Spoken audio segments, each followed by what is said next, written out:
เณรรูปละ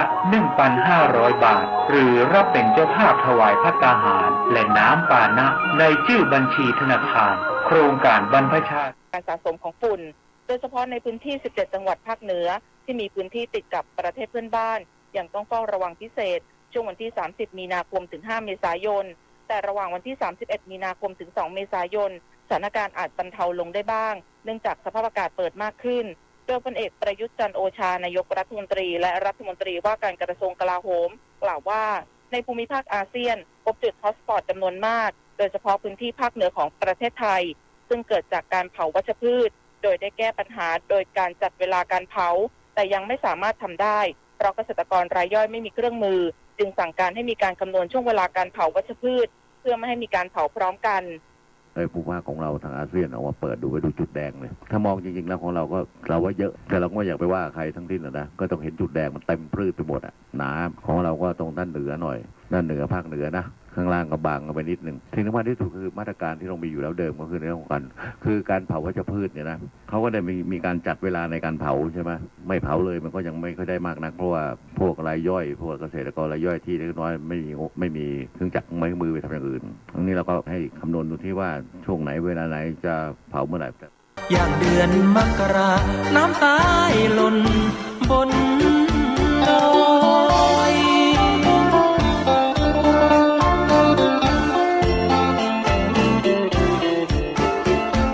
เสียงเรียกจากคุณยวนท้องถิ่นและฝ่ายปกครองเข้าพูดคุยกับประชาชนที่เข้าไปใช้ประโยชน์ในเขตป่าเพื่อเน้นย้ำจะบังคับใช้กฎหมายอย่างเข้มงวดมากขึ้นคือความจริงจังเนี่ยจะต้องมากขึ้นผู้นำชุมชนเองเนี่ยสำคัญมากไม่ว่าจะเป็นกำนันผู้ใหญ่บ้านเนี่ยจะต้องคุยทำความเข้าใจกับพี่น้องประชาชนที่เป็นลูกบ้านให้ได้ด้วยแต่ว่ากลุ่มที่เราพุ่งเป้าที่สุดก็คือกลุ่มที่ทำมากินอยู่ในป่านี่แหละอันนี้สำคัญมากคือบางทีเนี่ยเขาก็ลักลอบจุดโดยที่เราไม่สามารถที่จะรู้ได้เพราะว่าเราก็ไม่ได้อยู่ในพื้นที่ป่าตลอดอันนี้เป็นเรื่องที่ค่อนข้างยากสำหรับเจ้าหน้าที่เองเราก็ทำงานเหนื่อยมากจริงๆเราเหนื่อยมาประมาณ2 เดือนแล้วก็พยายามหมุนกำลังไปในหลายพื้นที่จนก็ค่อนข้างจะล้าบางคนแต่ว่าก็ยังทำเต็มที่อยู่ด้านนางกาญจนาภัทรโชคโฆษกกระทรวงการต่างประเทศกล่าวถึงการประสานความร่วมมือกับประเทศเพื่อนบ้านในการแก้ปัญหาฝุ่น PM 2.5 ว่าได้รับความร่วมมืออย่างดีแต่ในภาคการปฏิบัติจะประสบผลสำเร็จได้หรือไม่จำเป็นต้องติดตามความคืบหน้าของการดำเนินการต่อไปซึ่งการแก้ปัญหาเร่งด่วนต้องอาศัยความร่วมมือจากทุกภาคส่วนในระดับต่างๆเพื่อนำไปสู่การแก้ปัญหาอย่างยั่งยืนแน่นอนเราเจรจาเราก็ต้องคาดหวังความสำเร็จนะแล้วก็ที่ผ่านมาก็คิดว่าทางฝ่ายประเทศอื่นๆเนี่ยเขาก็จะมักจะพยายามรับคำเพื่อที่จะช่วยดูให้นะคะซึ่งเราก็เชื่อในความจริงใจของทุกคนที่จะช่วยกันแก้ไขเพียงแต่ว่าในภาคปฏิบัติจริงๆแล้วมันจะได้มากน้อยแค่ไหนมันก็เป็นอีกเรื่องนึงสำหรับมาตรการแก้ไขปัญหาในระยะสั้นขณะนี้จังหวัดต่างๆเร่งดำเนินการลดฝุ่นตั้งแต่ต้นทางจาก4แหล่งกำเนิดคือการเผาในที่โล่งการใช้ยานพาหนะการอุตสาหกรรมและการก่อสร้างซึ่งต้องขอความร่วมมือจากประชาชนทุกจังหวัดทั่วประเทศด้วยปิยาพันธ์ยังเทียนรายงานส่วนเหตุไฟไหม้เขาชะพลูและเขาแหลมในพื้นที่จังหวัดนครนายกเจ้าหน้าที่ส่วนที่เกี่ยวข้องได้จัดเวรยามเฝ้าติดตามสถานการณ์อย่างต่อเนื่องแต่จากสภาพลมแรงประกอบกับภูเขามีลักษณะเป็นป่าหญ้าและสูงชันจึงยังไม่สามารถดับไฟได้เพียงควบคุมให้อยู่ตามแนวกันไฟบริเวณเชิงเขาโดยนายบัญชาชาวรินทร์ผู้ว่าราชการจังหวัดนครนายกได้ประสานกรมป้องกันและบรรเทาสาธารณภัยขอเฮลิคอปเตอร์บรรเทาสาธารณภัย KA-32 สนับสนุนการดับไฟแล้วโดยจะออกบินจากจังหวัดลพบุรีมาถึงจังหวัดนครนายกช่วงบ่ายวันนี้ด้านพลโทปิยพงษ์กลิ่นพันธ์ผู้บัญชาการโรงเรียนในร้อยพระจุลจอมเกล้ากล่าวถึงภาพไฟไหม้ภูเขาที่ปรากฏทางสื่อสังคมออนไลน์จนสร้างความตื่นตระหนกให้กับประชาชนโดยยืนยันว่าภาพดังกล่าวมาจากการถ่ายภาพมุมสูงและมีไฟไหม้เพียงบนภูเขาไม่ส่งผลกระทบต่อบ้านเรือนประชาชนและสถานที่ราชการแต่หน่วยงานที่เกี่ยวข้องได้ประเมินทิศทางของไฟและลมอย่างใกล้ชิดเพื่อให้นายอำเภอสามารถแจ้งเตือนประชาชนได้อย่างทันท่วงที ก็มองไปถึงว่าทิศทางของไฟเนี่ยจะไปตรงไหนมีการแจ้งเตือนพี่น้องประชาชนผ่านทางท่านนายอำเภอการเฝ้าตรวจของการป้องกันหมู่บ้านแต่ละส่วนมีการเตรียมรถดับเพลิงเครื่องมือดับเพลิงอุปกรณ์ดับเพลิงแล้วก็เจ้าหน้าที่ในส่วนที่เกี่ยวข้องไว้เป็นที่เรียบร้อยเบื้องต้นตอนนี้ก็เฝ้าติดตามสถานการณ์นะครับประชาชนที่อยู่ในพื้นที่นี่ยังไม่มีใครได้รับผลกระทบอะไรนะครับแต่ว่าไฟยังไม่ได้ดับในเวลานี้นะครับยังไหม้อยู่บนเขานะครับกกต.พร้อมรับสมัครเลือกตั้งสสวันที่3และ4เมษายนนี้อย่างเต็มที่ส่วนกระทรวงการต่างประเทศมั่นใจภาพรวมการจัดการเลือกตั้งนอกราชอาณาจักรจะเป็นไปด้วยความเรียบร้อยก่อนการรับสมัครสสแบบแบ่งเขตเลือกตั้งและแบบบัญชีรายชื่อคณะกรรมการการเลือกตั้งหรือกกต.ได้ประชุมซักซ้อมคณะทำงานอย่างเต็มที่โดยนายแสวงบุญมีเลขาธิการกกต.มั่นใจว่าสามารถบริหารจัดการให้เป็นไปด้วยความเรียบร้อยพร้อมย้ำว่าการเลือกตั้งครั้งนี้จะมีบัตรเลือกตั้ง2ใบซึ่งจะเป็นคนละหมายเลขแต่ขณะนี้ยังไม่ได้กำหนดสีของบัตรเลือกตั้งทั้ง2ใบโดยต้องรอให้การรับสมัครเสร็จสิ้นก่อนคนที่แตกต่างก็คือมีบัตร2ใบบัตร2ใบก็บัตรที่เลือกผู้สมัครแบบแบ่งเขตกับบัตรที่เลือกผู้สมัครแบบบัญชีรายชื่อพรรคเดียวกันผู้สมัครพรรคเดียวกันแบบบัญชีรายชื่อและแบบแบ่งเขตไม่ใช่เบอร์เดียวกันยกเว้นถ้าเขาเรียกว่าจับสลากได้หรือจังหวะได้มันอาจจะตรงกันบ้างแต่ว่าจริงๆคือคนละเบอร์ตอนนี้ยังไม่ได้กำหนดสีครับอยู่ในระหว่างการดำเนินการจัดพิมพ์บัตรเพราะว่าบัตรจะพิมพ์ได้ก็ต่อเมื่อมีการสมัครเสร็จแล้วส่วนการลงทะเบียนใช้สิทธิ์เลือกตั้งนอกราชอาณาจักรตั้งแต่วันที่25มีนาคมที่ผ่านมามีชาวไทยในต่างประเทศลงทะเบียนแล้วกว่า 24,000 คนโดยนายณรงค์บุญเสถียรวงศ์รองอธิบดีกรมการกงสุลกล่าวว่าประชาชนยังสามารถลงทะเบียนได้ถึงวันที่9เมษายนและขอให้เตรียมเอกสารหลักฐานต่างๆให้พร้อมโดยเฉพาะบัตรประชาชนและหนังสือเดินทางที่ยังไม่หมดอายุหากเอกสารสำคัญหมดอายุสามารถลงทะเบียนใช้สิทธิ์ได้ด้วยตัวเองที่สถานเอกอัครราชทูตหรือสถานกงสุลใหญ่ในประเทศที่พำนักการลงทะเบียนแบบแรกคือด้วยตนเองที่เว็บไซต์ของกระทรวงมหาดไทย stat.bora.dupa.go.th/election แล้วก็ /opt-out โดยสิ่งที่ต้องเตรียมก็คือบัตรประชาชนหมดอายุก็ได้นะฮะแต่ต้องเป็นแบบสมาร์ทการ์ดนะฮะที่มีเลขหลังบัตรนะครับมีเลขเลเซอร์หลังบัตรเพราะว่าจะได้ตรวจสอบฐานข้อมูลได้และหนังสือเดินทางที่ยังไม่หมดอายุนี่สำหรับการลงเว็บไซต์แต่ในกรณีที่หนังสือเดินทางหมดอายุหรือเอกสารต่างๆหมดอายุสามารถลงได้ด้วยตนเองหรือจะส่งทางไปรษณีย์หรือทางโทรศัพท์หรือทางอีเมลไปที่สถานเอกอัครราชทูตและสถานกงสุลใหญ่ด้านนางกาญจนาภัทรโชติโฆษกกระทรวงการต่างประเทศชี้แจงเพิ่มเติมว่าการเลือกตั้งนอกราชอาณาจักรครั้งนี้จะใช้รูปแบบการเลือกตั้งที่เหมาะสมกับแต่ละพื้นที่การจัดการเลือกตั้งเนี่ยจะขึ้นอยู่กับแต่ละพื้นที่อย่างนั้นมันสามารถทำได้ตั้งแต่การส่งไปรษณีย์การจัดคูหาหรือการมีโมบายเคลื่อนที่เอาไปได้นะคะอย่างนั้นในกรณีประเทศที่มีสถานการณ์พิเศษเนี่ยคิดว่าแล้วก็ต้องดูเรื่องระบบไปรษณีย์ด้วยอย่างนั้นกรณีสถานการณ์พิเศษจริงๆเนี่ยคิดว่าในรูปแบบของไปรษณีย์เนี่ยอาจจะง่ายที่สุดอันนี้คงต้องดูแต่ละพื้นที่นอกจากนี้กระทรวงการต่างประเทศยังจัดทำระบบเฝ้าติดตามการเลือกตั้งนอกราชอาณาจักรหรือ OVMS ที่สามารถติดตามความคืบหน้าของการเลือกตั้งนอกราชอาณาจักรในแต่ละประเทศให้เป็นไปด้วยความถูกต้องโปร่งใสช่วยให้สถานทูตทุกแห่งสามารถดำเนินการเลือกตั้งนอกราชอาณาจักรได้ถูกต้องตามกระบวนการและดำเนินการตามกรอบเวลาที่กำหนดไว้ทุกขั้นตอนเพื่อให้มั่นใจว่าภาพรวมการดำเนินการเลือกตั้งนอกราชอาณาจักรจะเป็นไปด้วยความรอบคอบรัดกุมและไม่เกิดอุปสรรคใดๆวาสนาตระเกตรายงานกรมส่งเสริมวัฒนธรรมร่วมกับทุกจังหวัดเตรียมพร้อมจัดงานสงกรานต์ใหญ่ครั้งแรกหลังเกิดโควิด -19 เน้นสืบสานอัตลักษณ์ท้องถิ่นนายโกวิท ภกามาศอธิบดีกรมส่งเสริมวัฒนธรรมเปิดเผยว่าได้เตรียมความพร้อมจัดประเพณีสงกรานต์ประจำปี 2566 ภายใต้แนวคิดสืบสานสงกรานต์วิถีไทยร่วมสานใจสู่สากลครอบคลุมคุณค่าสาระของวัฒนธรรมประเพณีเผยแพร่อัตลักษณ์ของท้องถิ่นซึ่งถือเป็นการจัดงานใหญ่ครั้งแรกหลังเกิดสถานการณ์โควิด -19 ซึ่งทุกจังหวัดพร้อมส่งเสริมการท่องเที่ยวสร้างรายได้เข้าประเทศโดยออกแนวทางการจัดงานให้ใช้พื้นที่ทางศาสนาและวัฒนธรรมจัดงานรณรงค์ให้ประชาชนฟื้นวิถีประเพณีรวมทั้งส่งเสริมการจัดกิจกรรมในโอกาสที่สงกรานต์ในประเทศไทยได้รับการบรรจุเพื่อพิจารณาเป็นรายการตัวแทนมรดกทางวัฒนธรรมที่จับต้องไม่ได้ของมนุษยชาติของยูเนสโก ที่คาดว่าจะประกาศผลช่วงเดือนธันวาคมนี้คณะกรรมการนโยบายการเงินมีมติให้ขึ้นอัตราดอกเบี้ยนโยบายร้อยละ 0.25 ต่อปีเป็นร้อยละ 1.75 ต่อปีโดยให้มีผลทันทีนายปิติดิษยทัศน์เลขานุการคณะกรรมการนโยบายการเงินหรือกนง.เปิดเผยว่าที่ประชุมกนง.เห็นควรให้ปรับขึ้นอัตราดอกเบี้ยนโยบายอีกร้อยละ 0.25 ต่อปีทำให้อัตราดอกเบี้ยนโยบายอยู่ที่ร้อยละ 1.75 ต่อปีโดยให้มีผลทันทีเนื่องจากเศรษฐกิจไทยมีแนวโน้มขยายตัวต่อเนื่องจากภาคการท่องเที่ยวและการบริโภคภาคเอกชนเป็นสำคัญขณะที่การส่งออกสินค้าเริ่มมีสัญญาณฟื้นแม้เศรษฐกิจโลกยังมีความไม่แน่นอนจากแนวโน้มเงินเฟ้อและปัญหาสถาบันการเงินในประเทศเศรษฐกิจหลักโดยพร้อมที่จะปรับขนาดและเงื่อนเวลาของการขึ้นอัตราดอกเบี้ยนโยบายหากมีแนวโน้มเศรษฐกิจและเงินเฟ้อไทยเปลี่ยนไปจากที่ประเมินไว้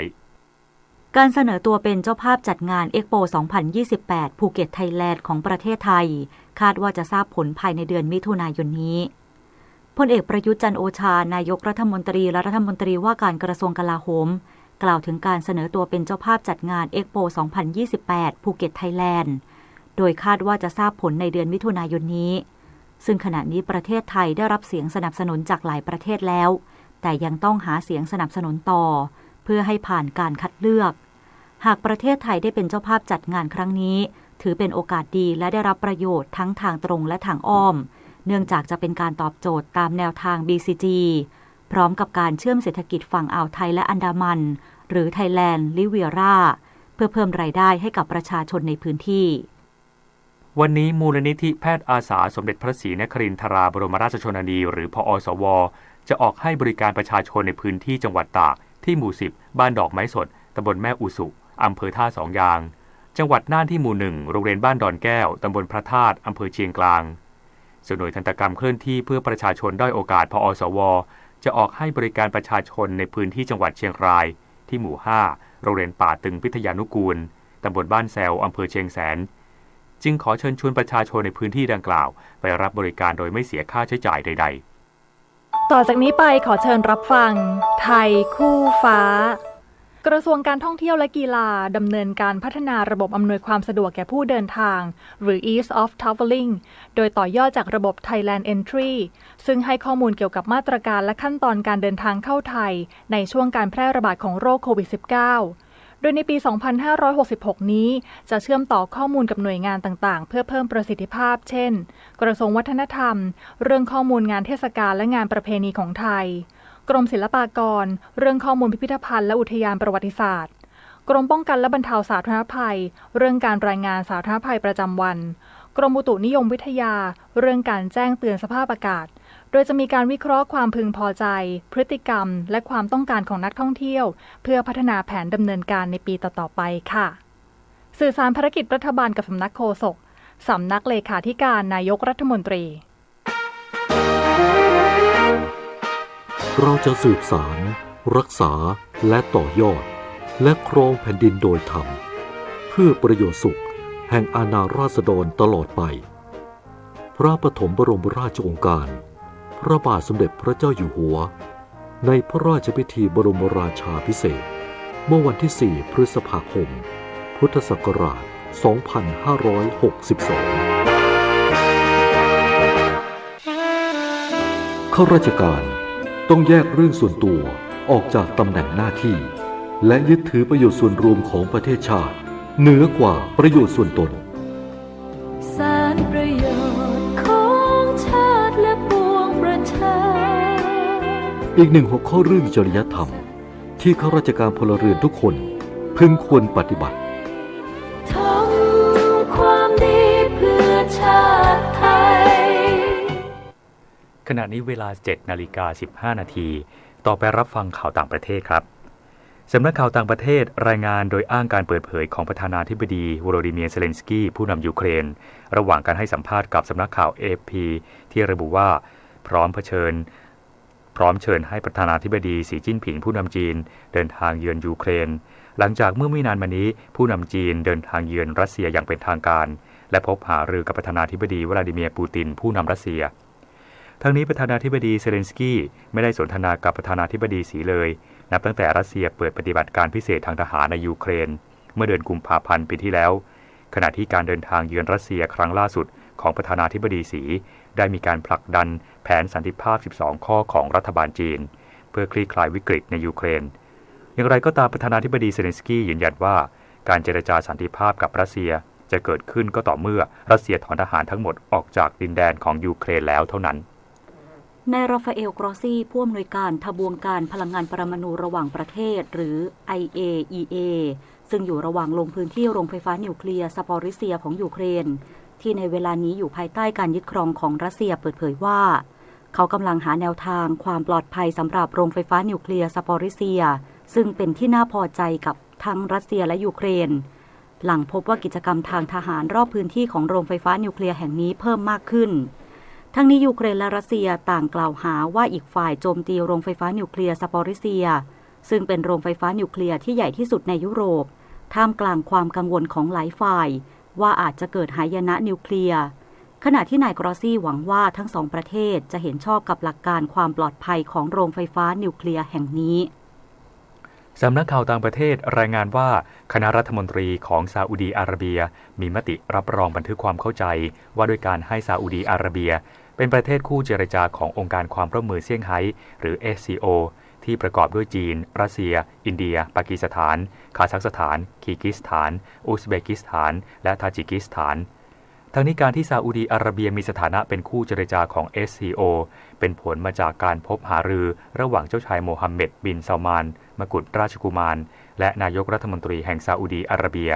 กับประธานาธิบดีสีจิ้นผิงผู้นำจีนที่กรุงริยาดเมืองหลวงของซาอุดีอาระเบียเมื่อเดือนธันวาคมปีที่แล้วขณะเดียวกันความเคลื่อนไหวดังกล่าวมีขึ้นหลังซาอุดีอารามโกรัฐวิสาหกิจด้านพลังงานของซาอุดีอาระเบียประกาศเตรียมเข้าถือหุ้น10%ของโรงเซิ่นปิโตรเคมีคอลบริษัทปิโตรเคมีของจีนนายฟรานเชสโก โลโบบริจิต้ารัฐมนตรีว่าการกระทรวงเกษตรของอิตาลีเปิดเผยว่ารัฐบาลอิตาลีรับรองร่างกฎหมายห้ามการใช้อาหารหรืออาหารสัตว์ที่ผลิตในห้องปฏิบัติการเพื่อปกป้องมรดกทางอาหารและทางการเกษตรของอิตาลีด้านนายโอราวิโอ ชิลาซีรัฐมนตรีว่าการกระทรวงสาธารณสุขของอิตาลีระบุว่าร่างกฎหมายดังกล่าวตั้งอยู่บนหลักการของการป้องกันไว้ก่อนเนื่องจากในเวลานี้ยังไม่มีหลักฐานทางวิทยาศาสตร์เกี่ยวกับผลกระทบที่เป็นอันตรายจากการบริโภคอาหารสังเคราะห์ต่อไปรับฟังข่าวกีฬาค่ะการแข่งขันแบดมินตันเวิลด์ทัวร์ซุปเปอร์300มาดริดสเปนมาสเตอร์ประเภทคู่ผสมเดชาพลผัววรานุเคราะห์กับทรัพย์สิริแต้รัตนชัยคู่มือวางหนึ่งชนะคู่จากไต้หวันอย่างง่ายดาย21-9และ21-11รอบ2พบคู่จากมาเลเซียขณะที่สุภักจอมเกาะกับสุพิศราเพรียวสามพรานชนะคู่จากจีน2-1เกมด่านต่อไปเจออีกคู่จากจีนต่อกันที่กีฬาเยาวชนแห่งชาตินครสวรรค์เกมเกรธาเปิดฉากชิงชายเจ้าโรงกรดวิ่ง100เมตรชายเจ้าบิวภูริพลบุญสอนจากสมุทรปราการเจ้าของสถิติซีเกมคว้าเหรียญทองตามคาดพร้อมทำสถิติใหม่ 10.19 วินาทีขณะที่ณัฐพลสุกเกษมจากพัทลุงได้เหรียญเงินอีกสมัย 10.66 วินาทีส่วนวิ่ง100เมตรหญิงอาทิชาเพชรกุลจากปทุมธานีคว้าเหรียญทองพร้อมทำสถิติใหม่ 11.87 วินาทีตามด้วยจิราพัฒน์ขานอ่อนตาจากสุรินทร์ 12.11 วินาทียกน้ำหนักที่โรงเรียนกีฬานครสวรรค์รุ่น55กิโลกรัมชายทูลธรรมสำริดจอมพลังนครราชสีมาได้2เหรียญทองจากท่าสแนชยกได้93กิโลกรัมและน้ำหนักรวม203กิโลกรัมส่วนท่าครูนอันเจิกเหรียญทองสุรชัยมณีปราการจากเชียงใหม่ยกได้115กิโลกรัมยิงปืนที่ศูนย์ฝึกอบรมตำรวจภูธรภาค6ประเภทปืนยาวอัดลมคู่ผสม10เมตรนักแม่นปืนจากเชียงใหม่เข้าชิงแย่งแชมป์กันเองโดยทีม B จิตอาภาภาคสุวรรณจับคู่กับธนัทเอี่ยมโอภาสเยาวชนทีมชาติที่คว้าไปแล้ว2เหรียญทองช่วยกันร่างกายแม่นเป้าชนะทีม A ณภัชชนขาวสารกับพัชรสุกรีศรีวิชัย16-10คะแนนคว้าเหรียญทองที่4เพิ่มให้กับต้นสังกัดเชียงใหม่ว่ายน้ำกันเชียง50เมตรหญิงชยาภาปานสุวรรณแชมป์เก่าจากสมุทรสาครนำแบบม้วนเดียวจบสถิติ 30.82 วินาทีป้องกันแชมป์ได้อีกสมัยส่วนฟรีสไตล์50เมตรชายสุรสิทธิ์ทองแดงจากพังงาอย่างยอดเยี่ยมว่ายแต่ขอบสระ 24.08 วินาทีคว้าเหรียญทองที่3ในนครสวรรค์เกมงานมิดเดิลเพรสกีฬาซีเกมครั้งที่32ของสมาคมนักข่าวช่างภาพกีฬาแห่งประเทศไทยครั้งที่5มีผู้แทนจาก9สมาคมกีฬาแห่งประเทศไทยร่วมแถลงความพร้อมก่อนซีเกมที่กัมพูชาระหว่างวันที่ 5-17 พฤษภาคมซึ่งสมาคมกีฬากรีฑาแห่งประเทศไทยจะส่งนักกีฬารวม75คนเข้าชิงชัย47เหรียญทองเป็นนักกีฬาน้องใหม่ที่ยังไม่เคยผ่านเวทีซีเกมเกือบครึ่งเป้าหมายไม่น้อยกว่าครั้งก่อนที่12เหรียญทองสมาคมกีฬาคิกบ็อกซิ่งบัวขาวร้อยโทสมบัติบัญชาเมฆผู้จัดการทีมเผยว่าซีเกมครั้งที่แล้วไทยส่ง12รุ่นได้มา2เหรียญทองคนนี้ส่ง17รุ่นต้องลุ้นหนักสู้กับการให้คะแนนได้กำชับให้นักกีฬาทุกคนออกอาวุธให้ชัดเจนถ้าน็อกได้ก็ต้องน็อกอย่างเชื่อว่าเป้าหมายที่วางเอาไว้7เหรียญทองน่าจะไปถึงกีฬายกน้ำหนักเจ้าภาพจัดชิงชัย7รุ่นและจำกัดให้นักกีฬาแต่ละชาติส่งได้แค่6รุ่นเป้าหมายเบื้องต้นตั้งไว้ที่2เหรียญทองพงษ์เกษมสมศุขรายงานต่อไปรับฟังพยากรณ์อากาศค่ะ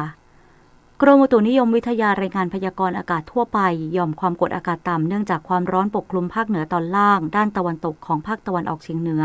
และภาคกลางตอนบนของประเทศไทยลักษณะเช่นนี้ทำให้ประเทศไทยตอนบนมีอากาศร้อนโดยทั่วไปกับมีฟ้าหลัวในตอนกลางวันโดยมีอากาศร้อนจัดบางแห่งในภาคเหนือและภาคกลางในขณะที่บริเวณความกดอากาศสูงหรือมวลอากาศเย็นที่ปกคลุมด้านตะวันออกของภาคตะวันออกเฉียงเหนือเริ่มมีกำลังอ่อนลงส่งผลทำให้ลมใต้และลมตะวันออกเฉียงใต้ที่พัดนำความชื้นจากอ่าวไทยและทะเลจีนใต้เข้ามาปกคลุมประเทศไทยตอนบนมีกำลังอ่อนลงทำให้บริเวณดังกล่าวมีฝนลดลงแต่ยังคงมีฝนฟ้าคะนองเกิดขึ้นในบางพื้นที่กับมีลมกระโชกแรงบางแห่งในภาคเหนือตอนล่างและภาคตะวันออกเฉียงเหนือจึงขอให้ประชาชนในบริเวณดังกล่าวระวังอันตรายจากฝนฟ้าคะนองและลมกระโชกแรงที่อาจจะเกิดขึ้นในระยะนี้ไว้ด้วยสำหรับลมตะวันออกและลมตะวันออกเฉียงใต้พัดปกคลุมอ่าวไทยภาคใต้และทะเลอันดามันทำให้ภาคใต้มีฝนฟ้าคะนองบางแห่งฝุ่นละอองในระยะนี้ภาคเหนือมีฝุ่นละอองหมอกควันสะสมมากเนื่องจากการระบายอากาศไม่ดีส่วนภาคอื่นๆมีการสะสมน้อยถึงปานกลางเนื่องจากยังคงมีฝนตกในบางพื้นที่พยากรณ์อากาศตั้งแต่เช้าวันนี้จนถึงเช้าวันพรุ่งนี้ภาคเหนืออากาศร้อนถึงร้อนจัดกับมีฟ้าหลัวในตอนกลางวันโดยมีฝนฟ้าคะนอง10%ของพื้นที่กับมีลมกระโชกแรงบางแห่งส่วนมากบริเวณจังหวัดพิษณุโลกและเพชรบูรณ์ภาคตะวันออกเฉียงเหนืออากาศร้อนกับมีฟ้าหลัวในตอนกลางวันโดยมีฝนฟ้าคะนอง20%ของพื้นที่กับมีลมกระโชกแรงบางแห่งส่วนมากบริเวณจังหวัดหนองคายบึงกาฬสกลนครนครพนมชัยภูมินครราชสีมาศรีสะเกษและอุบลราชธานีภาคกลางอากาศร้อนถึงร้อนจัดกับมีฟ้าหลัวในตอนกลางวันโดยมีฝนฟ้าคะนอง10%ของพื้นที่ส่วนมากบริเวณจังหวัดลพบุรีสระบุรีและราชบุรีภาคตะวันออกอากาศร้อนกับมีฟ้าหลัวในตอนกลางวันโดยมีฝนฟ้าคะนอง20%ของพื้นที่ส่วนมากบริเวณจังหวัดปราจีนบุรีชลบุรีระยองจันทบุรีและตราดลมตะวันออกเฉียงใต้ความเร็ว 10-30 กิโลเมตรต่อชั่วโมงทะเลมีคลื่นต่ำกว่า1เมตรบริเวณที่มีฝนฟ้าคะนองคลื่นสูงมากกว่า1เมตรภาคใต้ฝั่งตะวันออกอากาศร้อนในตอนกลางวันโดยมีฝนฟ้าคะนอง20%ของพื้นที่ส่วนมากบริเวณจังหวัดเพชรบุรีประจวบคีรีขันธ์สงขลาและยะลาตั้งแต่จังหวัดสุราษฎร์ธานีขึ้นมาลมตะวันออกเฉียงใต้ความเร็ว 10-30 กิโลเมตรต่อชั่วโมงทะเลมีคลื่นต่ำกว่า1เมตรบริเวณที่มีฝนฟ้าคะนองคลื่นสูงมากกว่า1เมตรตั้งแต่จังหวัดนครศรีธรรมราชลงไปลมตะวันออกความเร็ว 10-30 กิโลเมตรต่อชั่วโมงทะเลมีคลื่นต่ำกว่า1เมตรบริเวณที่มีฝนฟ้าคะนองคลื่นสูงมากกว่า1เมตรภาคใต้ฝั่งตะวันตกอากาศร้อนในตอนกลางวันโดยมีฝนฟ้าคะนอง20%ของพื้นที่ส่วนมากบริเวณจังหวัดระนองพังงาและภูเก็ตลมตะวันออกความเร็ว 10-30 กิโลเมตรต่อชั่วโมงทะเลมีคลื่นต่ำกว่า1เมตรบริเวณที่มีฝนฟ้าคะนองคลื่นสูงมากกว่า1เมตรกรุงเทพมหานครและปริมณฑลอากาศร้อนกับมีฟ้าหลัวในตอนกลางวันโดยมีฝนฟ้าคะนอง10%ของพื้นที่สภาวะระดับน้ำในแม่น้ำเจ้าพระยาที่หน้ากองบัญชาการกองทัพเรือคำนวณโดยกรมอุทกศาสตร์กองทัพเรือวันนี้น้ำขึ้นเต็มที่เวลา 7:50 นาทีสูงกว่าระดับทะเลปานกลาง86เซนติเมตรน้ำลงเต็มที่เวลา 18:52 นาทีต่ำกว่าระดับทะเลปานกลาง71เซนติเมตรวันนี้ที่ประภาคารกาญจนาภิเษกแหลมพรหมเทพจังหวัดภูเก็ตดวงอาทิตย์ตกเวลา 18:37 นาทีกรุงเทพมหานครดวงอาทิตย์ตกเวลา 18:29 นาทีขณะเดียวกันเมื่อวานนี้กรมฝนหลวงและการบินเกษตรได้ขึ้นบินปฏิบัติการฝนหลวงทำให้มีฝนตกบริเวณพื้นที่บางส่วนของจังหวัดอุดรธานีกาฬสินธุ์สกลนครหนองคายบึงกาฬเลยชลบุรีฉะเชิงเทราสระแก้วและจังหวัดระยองเติมน้ำต้นทุนให้เขื่อนและอ่างเก็บน้ำจำนวน11แห่ง ช่วยเหลือพื้นที่ประสบปัญหาหมอกควันและไฟป่าบริเวณจังหวัดกาญจนบุรีอุทัยธานีและจังหวัดแพร่ส่วนในพื้นที่จังหวัดเชียงรายเชียงใหม่และลำปางมีปฏิบัติการลดปัญหาหมอกควันและฝุ่นละอองซึ่งสามารถช่วยบรรเทาปัญหาได้ในระดับหนึ่งและบินปฏิบัติการยับยั้งและบรรเทาความรุนแรงของพายุลูกเห็บในพื้นที่จังหวัดเลย1 นาทีกับกปท.การขับรถในหน้าร้อนต้องหมั่นสังเกตไฟเตือนอุณหภูมิน้ำหล่อเย็นเครื่องยนต์เป็นพิเศษหากพบไฟเตือนเป็นสีเขียวหรือฟ้าแสดงว่าการทำงานของระบบหล่อเย็นและเครื่องยนต์ปกติแต่หากเป็นสีแดงแสดงว่าระบบหล่อเย็นมีปัญหาส่งผลให้เครื่องยนต์ร้อนจัดซึ่งมักเกิดจากระดับน้ำในหม้อน้ำต่ำกว่าเกณฑ์ที่กำหนดท่อน้ำและหม้อน้ำแตกหรือรั่วให้แก้ไขด้วยการเติมน้ำและตรวจสอบใต้ท้องรถหากไม่มีน้ำหยดและไม่มีสัญญาณไฟเตือนจึงจะสามารถใช้งานได้ตามปกติแต่ถ้ามีรอยน้ำหยดต้องรีบแก้ไขด้วยการนำเข้าศูนย์บริการโดยด่วนเพื่อแก้ไขป้องกันหม้อน้ำแห้งที่จะส่งผลให้เครื่องยนต์เสียหายหรืออาจถึงขั้นเพลิงไหม้รถได้ค่ะกรมการขนส่งทางบกจัดกิจกรรมตรวจรถฟรีขับขี่ปลอดภัยเชิญชวนเจ้าของรถใช้บริการตรวจสภาพความพร้อมรถยนต์และรถจักรยานยนต์ฟรีณศูนย์บริการของภาคีเครือข่ายภาครัฐและเอกชนทั่วประเทศตั้งแต่บัดนี้จนถึง15 เมษายน 2566ด้วยความปรารถนาดีจากกรมประชาสัมพันธ์และกองทุนเพื่อความปลอดภัยในการใช้รถใช้ถนนกรมการขนส่งทางบกกระทรวงคมนาคมรู้รักภาษาไทยโดยความร่วมมือของสำนักงานราชบัณฑิตยสภาและกรมประชาสัมพันธ์วันนี้เสนอคำว่าลิขิตตอนที่2ลิขิตเขียนลอลิงสระอิขอไข่สระอิต่อเต่ามาจากคำภาษาบาลีสันสกฤตว่าลิขิตะแปลว่าขีดเขียนปรากฏในคำว่าพรหมลิขิตแปลว่าพระพรหมเป็นผู้เขียนกำหนดไว้ตามคติความเชื่อของศาสนาฮินดูเชื่อว่าพระพรหมซึ่งเป็นเทพเจ้าผู้สร้างเป็นผู้ลิขิตชะตาชีวิตของทุกคนตั้งแต่เกิดจนตายเมื่อเด็กเกิดมาได้6 วันพระพรหมจะเขียนกำหนดชะตาชีวิตไว้ที่หน้าผากของเด็กคนนั้นเช่นพรหมลิขิตชักพาให้เรา2 คนได้เป็นคู่กันสังคมไทยยังเชื่อว่านอกจากพระพรหมแล้วเทวดาฟ้าและสวรรค์ยังเป็นผู้มีอำนาจกำหนดชะตาชีวิตของผู้คนนอกจากนี้ยังเชื่อว่าบุคคลสามารถกำหนดชีวิตของตนเองได้เช่นเขาเชื่อว่าความสำเร็จในชีวิตมาจากความสามารถและการกระทำของเขาเองไม่มีใครเป็นผู้ลิขิต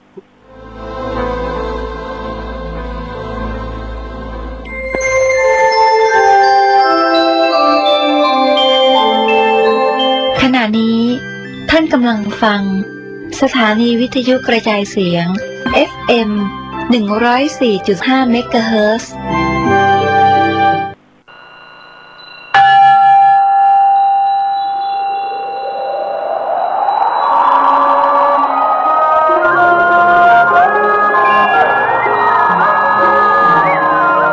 วัดพระสิงห์โบราณมหาวิหารร่วมกับเทศบาลนครเชียงใหม่และโรงเรียนธรรมราชศึกษาจังหวัดเชียงใหม่สมาคมศิษย์เก่าโรงเรียนธรรมราชศึกษาวัดพระสิงห์ขอเชิญชวนศรัทธานาบุญพุทธบริษัททุกท่านร่วมทำบุญในโครงการบรรพชาสามเณรภาคฤดูร้อน122 รูปเพื่อเฉลิมพระเกียรติสมเด็จพระกนิษฐาธิราชเจ้ากรมสมเด็จพระเทพรัตนราชสุดาสยามบรมราชกุมารีที่ทรงเจริญพระชนมายุ68 พรรษาและเพื่อถวายพระพรแด่สมเด็จเจ้าฟ้ากรมหลวงราชสารินีสิริพัฒน์มหาวชิรราชธิดาและเพื่อน้อมถวายแด่พระเดชพระคุณหลวงพ่อพระอุบาลีคุณูปมาจารย์ฟูอัตศิวะมหาเถระองค์ผู้ก่อตั้งโรงเรียนธรรมราชศึกษาในวาระครบ122 ปีชาติไทยในวันอาทิตย์ที่2 เมษายนพุทธศักราช 2566 ถึงวันพุธที่12 เมษายนพุทธศักราช 2566 ติดต่อสอบถามสมัครเข้าร่วมโครงการบรรพชาสามเณรภาคฤดูร้อนหรือรับเป็นเจ้าภาพบรรพชาสามเณรรูปละ 1,500 บาทหรือรับเป็นเจ้าภาพถวายภัตตาหารและน้ำปานะในชื่อบัญชีธนาคารโครงการบรรพชาสามเณรภาคฤดูร้อนวัดพระสิงห์วรมหาวิหารธนาคารกรุงไทยสาขาพระสิงห์เลขที่บัญชี 540-0081-460 หรือติดต่อสอบถามรายละเอียดเพิ่มเติมได้ที่พระเทพสิงหวราจารย์ด็อกเตอร์เจ้าอาวาสวัดพระสิงห์วรมหาวิหารโทรศัพท์ 081-883-8752 และที่พระครูปริยัติกิจจาภิวัตรด็อกเตอร์ผู้ช่วยเจ้าอาวาสวัดพระสิงห์วรมหาวิหารโทรศัพท์ 089-264-2485 ได้ตั้งแต่วันนี้เป็นต้นไป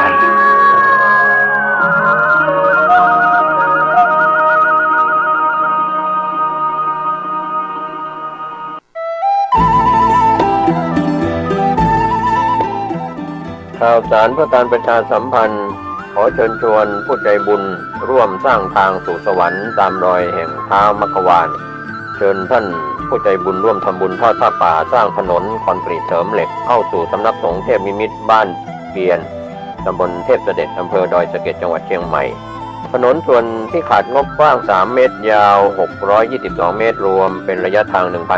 1,866 ตารางเมตรทอดผ้าป่าสร้างถนนวันอาทิตย์ที่2 เมษายน พุทธศักราช 2566 เวลา 14 นาฬิกา ณ สำนักสงฆ์เทพนิมิตรบ้านเปียนอำเภอดอยสะเก็ดจังหวัดเชียงใหม่ประธานดำเนินการคณะสงฆ์ตำบลป่าเมี่ยงถึง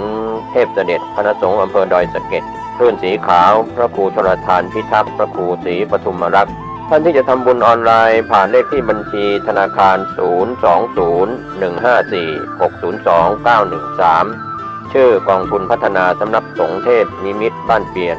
ธนาคารเพื่อการเกษตรและสหกรณ์การเกษตรสาขาดอยสะเก็ดธนาคารธกส.จากวัดดับภัยเชียงใหม่สืบสานเวลาผ่าน131 ปีนานไกลวัดพระบาทอุดมรุ่งเรืองงามตาเจ้าน้อยบุญธาวงศาคาหลวงพวงเชียงใหม่ปกครองหัวเมืองฟ้าทุ่มเทแรงกายแรงใจทุกชาติพันธุ์รวมใจรักษา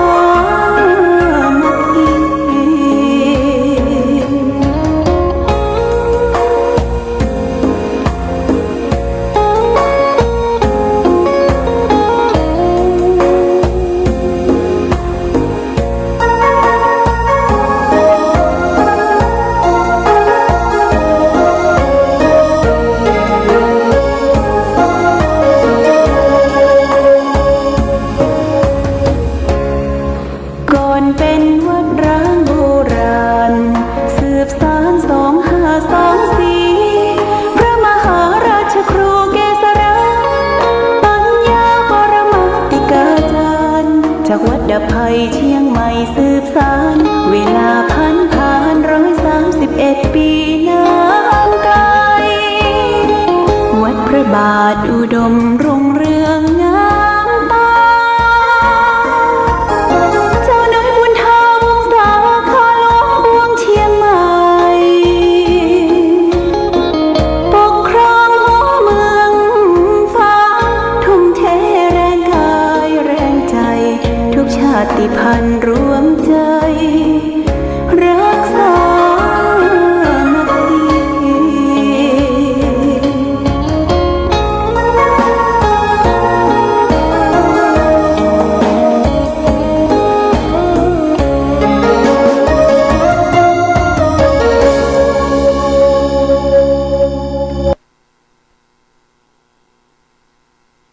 เจริญสุข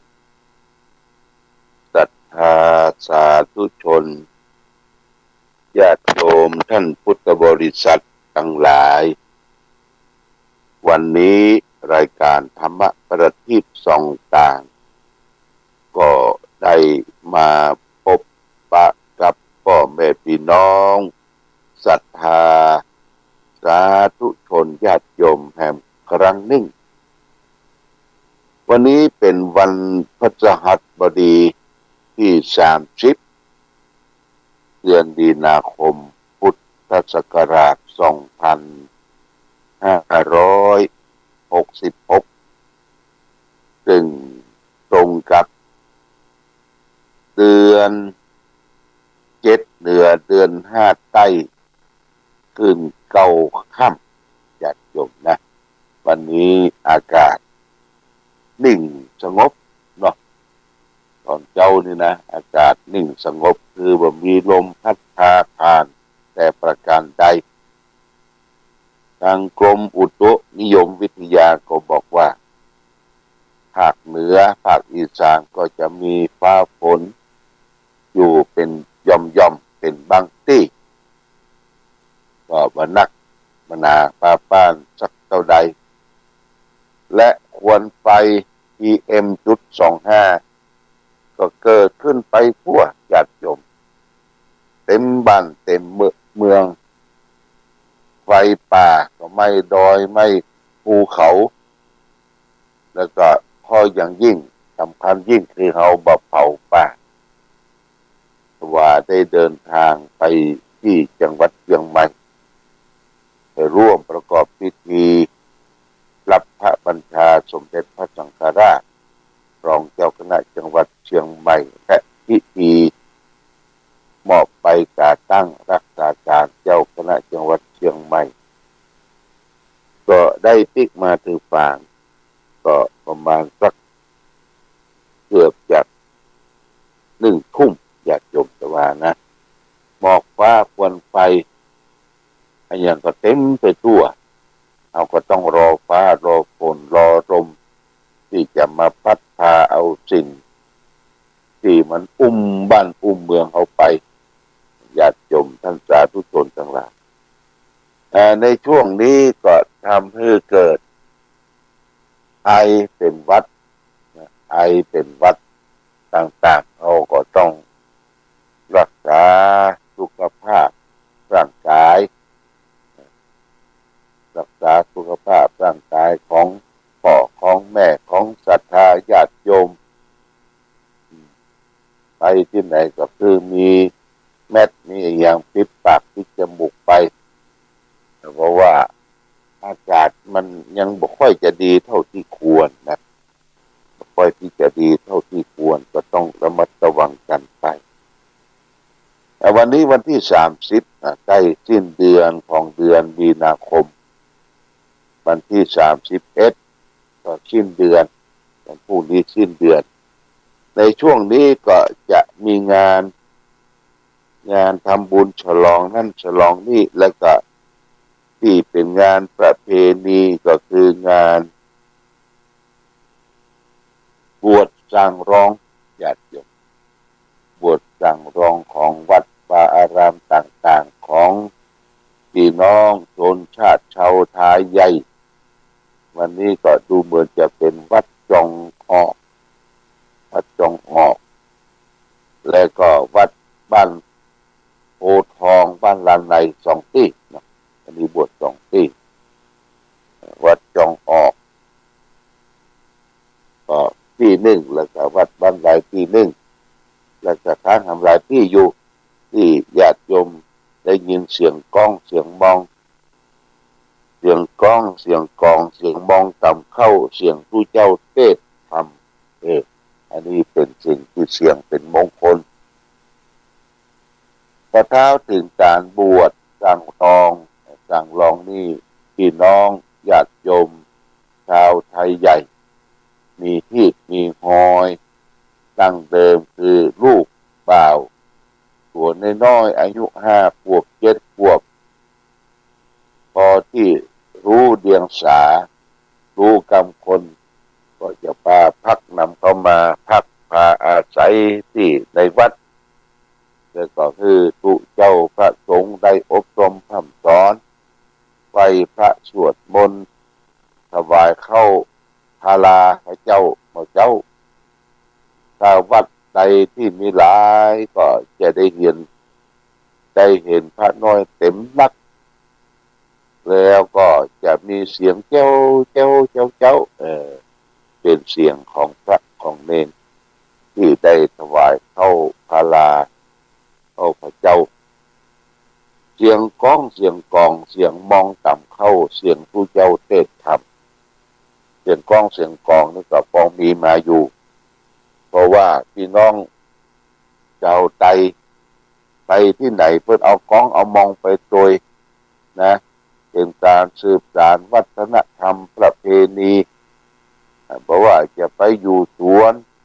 อยู่ป่า อยู่เขาอยู่บ้านอยู่เมืองเพิ่นจึงมีของเปิ้นกองมองจุ่มนี่นะกองปูกองอันเนี้ยกองแอวกองมองกองปูเจกองปูเจก็คึกคืนสนุกสนานแต่เพิ่นก็แต่งเนื้อแต่งตัวเข้ากับวัฒนธรรมแต่งเนื้อแต่งตัวอันนี้ก็เป็นลักษณะสืบสานของวัฒนธรรมประเพณีเสียงกลองเสียงมองต่ำเข้านี่บ่มีละญาติโยมเสียงมองต่ำเข้าแต่ก่อนนี่โอ้เพราะว่าหม้อเจ้าหม้อค่ำก็จะต่ำเข้าตะลึกต่ำเข้านี่ต้องจ้างญาติโยมต่อมาก็ได้หันพ่อหันแม่หันพี่เพิ่นต่ำเข้าเพิ่นจะใจสากต่ำเข้านี่มันมีอยู่ 2-3 สากนะสากต่ำเข้าอันหนึ่งสากต่ำเข้าคือเพาะเปลือกเข้าออกสากที่สองคือสากซ้อมสากที่สามคือสากสำเร็จนะเพิ่นมีสากต่ำเข้าแล้วก็รอบมองนั่นก็จะมีแกบเพิ่นฟัดเอาแกบออกแล้วเอาเข้าเป็นเม็ดใบคนที่เป็น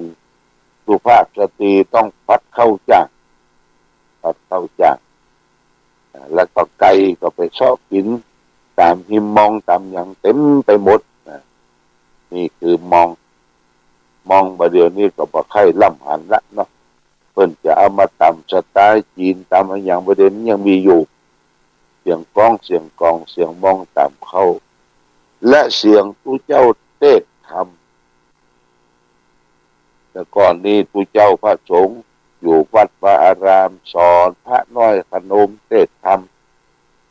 ก็เทศธรรมเตียวธรรมทำนองธรรมแต่ละอ่อนประเดี๋ยวนี้ก็เทศธรรม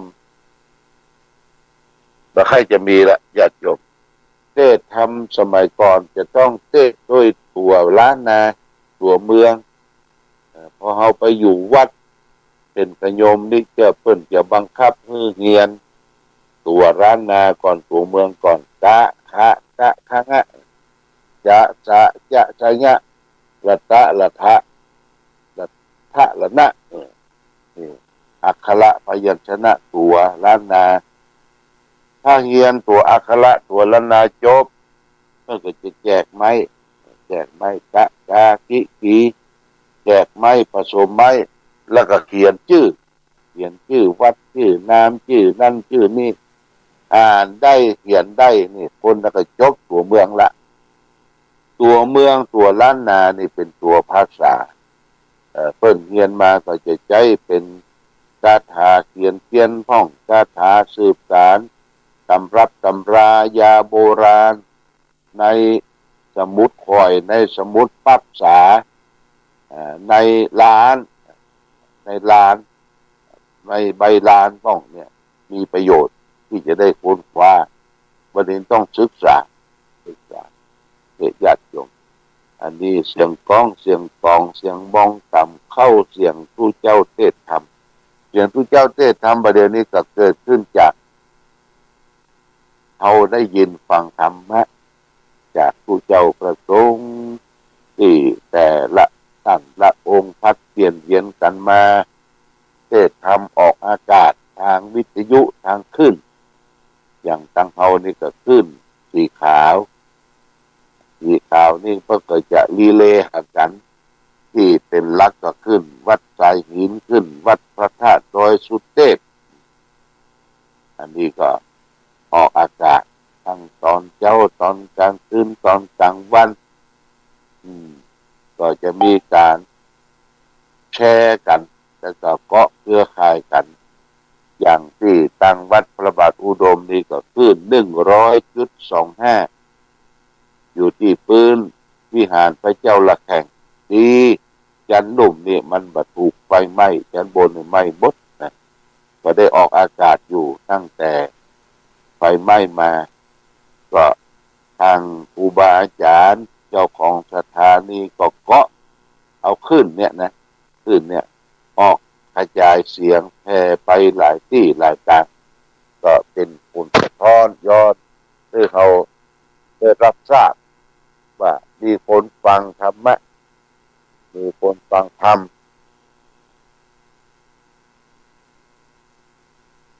มีคนธรรมะคนฟังธรรมหลายที่ญาติโยมแต่ว่าไปปะญาติโยมที่วัดพระสิงห์ซึ่งก็มาไหว้มาสามาว่าเป็นแฟนคลับฟังธรรมะ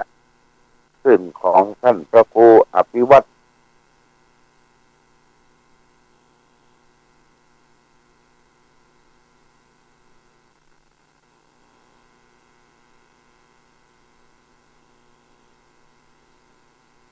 พี่น้องตังจังไฮเวียงป่าเป้าแจ้ห่มเวียงปาน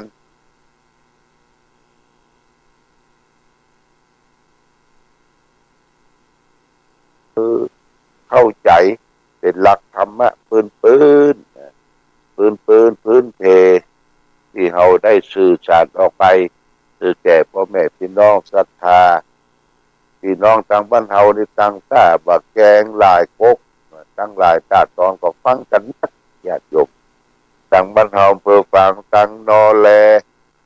ทางบนดอยก็ฟังกันนักนี่ต้องขออนุโมทนาขอบคุณกับญาติโยมท่านสาธุชนที่ว่าเฮาฟังเสียงธรรมคือเสียงประเสริฐคือเสียงบริสุทธิ์เสียงสวรรค์เสียงธรรมเนี่ยญาติโยมนะตรงกันข้ามที่เฮาได้ฟังเสียงเพลงกระโชกโภกฮาดเสียงเพลงที่ห้องนี่มันไม่ใช่เสียงสวรรค์มันไม่ใช่เสียงธรรมเพราะฉะนั้นเสียงธรรมเสียงสวรรค์จึงเป็นเสียงที่ประเสริฐล้ำเลิศที่เราได้ฟังกันที่ฝากไว้แต่ว่าไปเชียงใหม่หลังจากที่ได้ฉันเพลที่วัดเชตวันงานต้อนรับรอง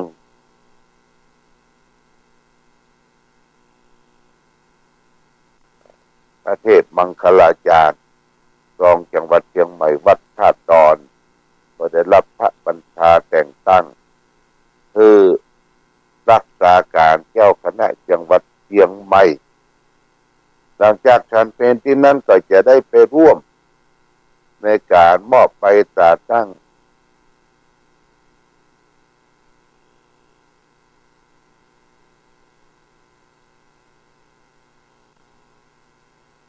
พระธาตุโดยสเก็ตได้รับก็พอดีรถมันออกยากแต่ว่านี่จากวัดเชตวันก็มีท่านเจ้าอาวาสวัดอุโบสถเงินประตูเชียงใหม่ต่อไปขับรถผม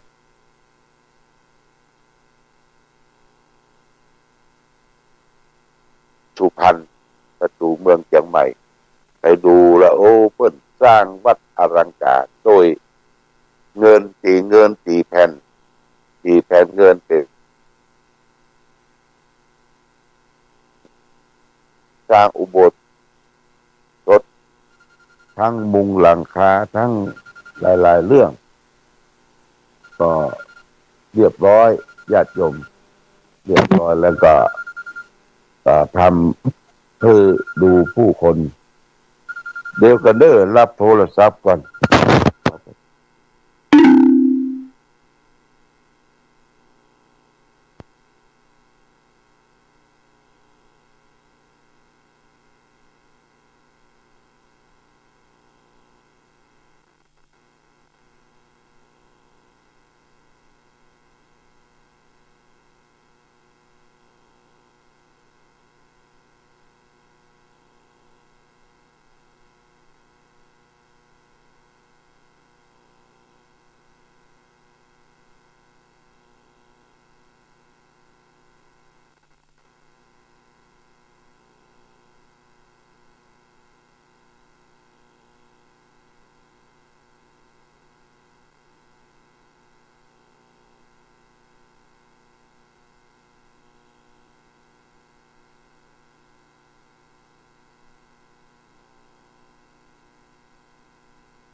ยกดีด้วย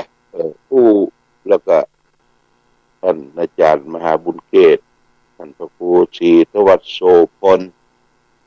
จากวัดศรีบุญเรืองแม่ห้างก็ได้โทรศัพท์มาย้ำเกี่ยวกับในงานศพที่จะไปเทศในคืนวันที่1คืนวันที่1นี่ที่วัดศรีบุญเรืองศพของแฟนของอาทิตย์โพช่วยก็ได้ไปร่วมกันก็คือไปเทศก็ตะกี้มาอู้ถึงว่าไปวัดศรีสุพรรณประตูเชียงใหม่ไปที่หั่นมีนักท่องเที่ยวญาติโยมนักท่องเที่ยวทั้งฝรั่งคนจีนที่แปลกหันนักท่องเที่ยวนั้นคือเปิ้นนุ่งชุดไทยนะชุดไทยเชียงใหม่โบราณนาที่นุ่งแบบผ้าอังสะสวายแรงเนี่ยเป็นชุดก็ทั้งคนที่เป็นพ่อใจก็นุ่งเสื้อมอห้อมนุ่งกางเกงขาโก้ยกางเกงขายาวก็เลยถามท่านพระครูวัดศรีสุพรรณว่าโอ้อันนั้นเพิ่นมาถ่ายหนังเขาได้บ่ใจว่าเป็นนักท่องเที่ยวจากจีนจากฝรั่งเพิ่นมาเอวบ้านเฮาเชียงใหม่และชุดนี้มันมีขายญาติโยมชุดละ800ชุดละ800เขาซื้อชุดแล้วก็ละของเขาละของเพิ่นบ้านเพิ่นมามีเพิ่นมาแต่งชุดไทยล้านนาสวยจดงดงามใส่สาเงินเนี่ยนี่คือกระเป๋าใส่สาเงินโอ้เป็นที่ว่าทางจังใหม่เฮาเพิ่นก็มีรายได้จากการคือเจ้าก็ดีคือขายเครื่องแต่งตัวชุดล้านนาเนี่ยชุดไทยเสื้อดำมอห้อมเกี่ยวสะดอแล้วก็ผ้าตองคาดเอวและผู้หญิงสุภาพสตรีคนจีนก็มาแต่งชุดไทยล้านนางามหูงามตาเพราะละอ่อนมูนี่เขาเอาเนื้อตัวขาวๆก็เหมือนกับคนเชียงใหม่ญาติโยมนะคนเอเชียนี่ชื่นใจได้ไปหันไปปะไปพบเฮาก็บ่ควรละญาติโยมนะบ่ควรละชุดไทยล้านนาชุดที่นุ่งไปวัดไปว่าก็คือสิ้นโดยเฉพาะสิ้นจินจกสิ้นอะไรอย่างต่างๆจะไปนุ่งสั้นกิมดิมกอมดอมเข้าไปวัดวาอารามเป็นที่ไหว้ที่ศาลที่สักการะบูชาญาติโยมเชียงใหม่เพิ่นก็มีอย่างนั้นและคนจีนอย่างหนึ่งกับที่เพิ่นแต่งตัวเพิ่นชอบชุดนักเรียนม.ต้นม.ปลายเนี่ยโอ้แต่งตัวอ่านในไลน์วันนั้นแต่งตัวอวดกันแล้วก็ถ่ายรูปว่าชุดนักเรียนบ้านเฮานี่สวยงามเป็นระบบระเบียบนะนี่ก็เกิดขึ้นทั้งภูเก็ตทั้งแหล่งท่องเที่ยวประเด็นนี้เปิ้นโอเพ่นเปิดกว้างให้คนต่างประเทศมาเอวบ้านเฮาเมืองเฮามาจิมอาหารแล้วก็ได้ปะกับญาติโยมที่เดินทางมาจากจังหวัดสุราษฎร์ธานีได้มาเป็นเจ้าภาพบวชลูกแก้วที่วัดศรีสุพรรณอาตมาก็ได้ถามเพิ่นว่ามาเชียงใหม่ชอบอาหารเชียงใหม่ไหมเพิ่นก็ว่ายกนิ้วขึ้นว่าโอเคชอบหยังชอบแกงมันเลชอบไส้อั่ว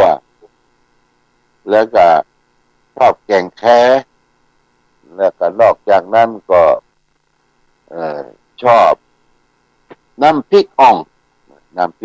กับบะแตงนุ่มปอกบะแตงนุ่มกับเอาผักจิ้มเนี่ยญาติโยมเพิ่นมาบ้านเฮาเมืองเฮาเพิ่นชอบของทางเอาจะไปละเลย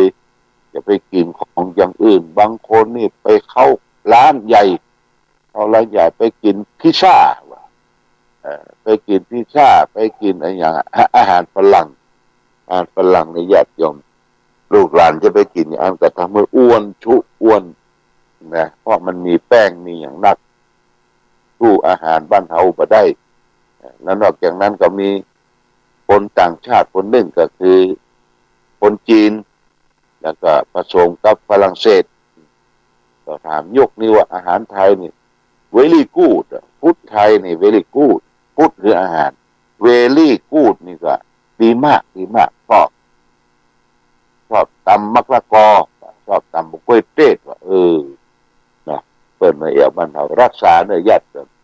รักษาจารีตประเพณีแต่งเนื้อแต่งตัวแต่งคือเข้ากับวัยเฮาอายุไขเท่าใดเขาจะไปวัดไปว่าก็แต่งเนื้อแต่งตัวเพื่อเรียบร้อยจะไปแต่งจนเกินงามญาติโยม แต่งจนเกินงามนั่นแต่งจะได้เห็นไปเขียนคิ้วเขียนตาชาโดว์ใส่นี่มันเกินงามไปเอาพอดีมันเป็นธรรมะนะตัวเฮาเนี่ยเป็นธรรมะเป็นธรรมชาติแต่งพอดีแต่ว่าไปหันที่เชียงใหม่โอ้เพิ่นมาแอวกันนักเลยคลองลำคลองเชียงใหม่เพิ่นเปลี่ยนน้ำน่ะเพิ่นเอาน้ำมาฉีดเพิ่นจะเลื่อนน้ำกันมาบังไว้เบ่งเนาะตั้งแต่วันที่1เมษายนไปจนถึงวันที่16เมษายนเล่นน้ำเล่นหนองกันอันนี้ก็แจ้งญาติโยมทั้งสาธุชนทั้งหลายรับทราบเอาละวันนี้รายการธรรมะประทีปส่องต่างได้มาพบศรัทธาญาติโยมท่านสาธุชนทั้งหลายก็พอสมควรแก่กาลเวลาขอความผาสุกความมีธรรมจงเกิดมีแก่ศรัทธาสาธุชนญาติโยมทุกท่านคือท่านทั้งหลายได้ประสบสุขโชคดีประกอบไปโดยอายุวันนะสุขะภระเหมือนกันทุกรูปทุกท่านทุกคนด้วยเถิ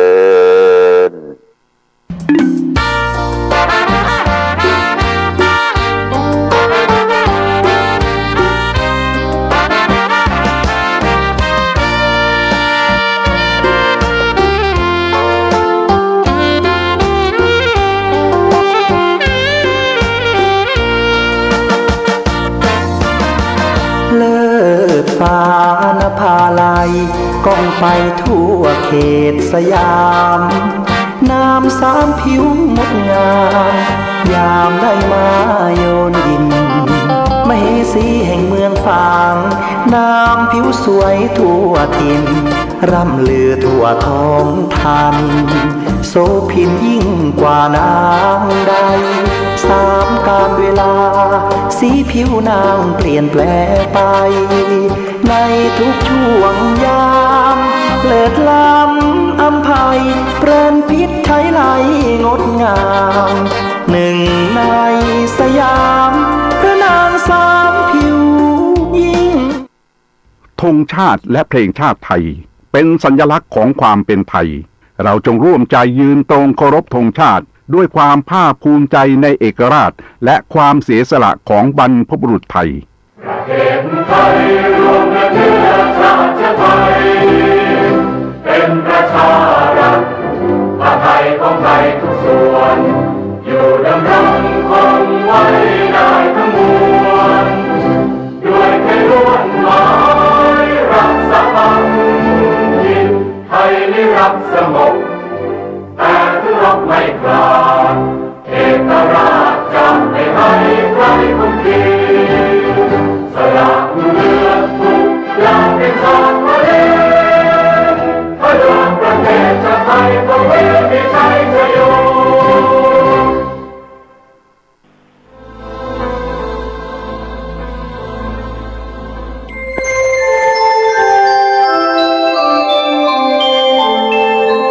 ขณะนี้ท่านกำลังฟังสถานีวิทยุกระจายเสียง FM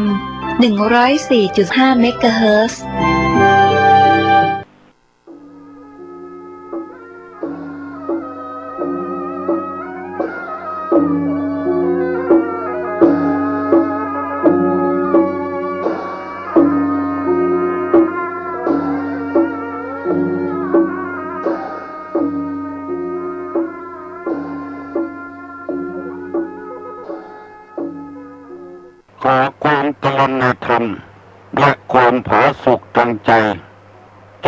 บังเกิดมีกับ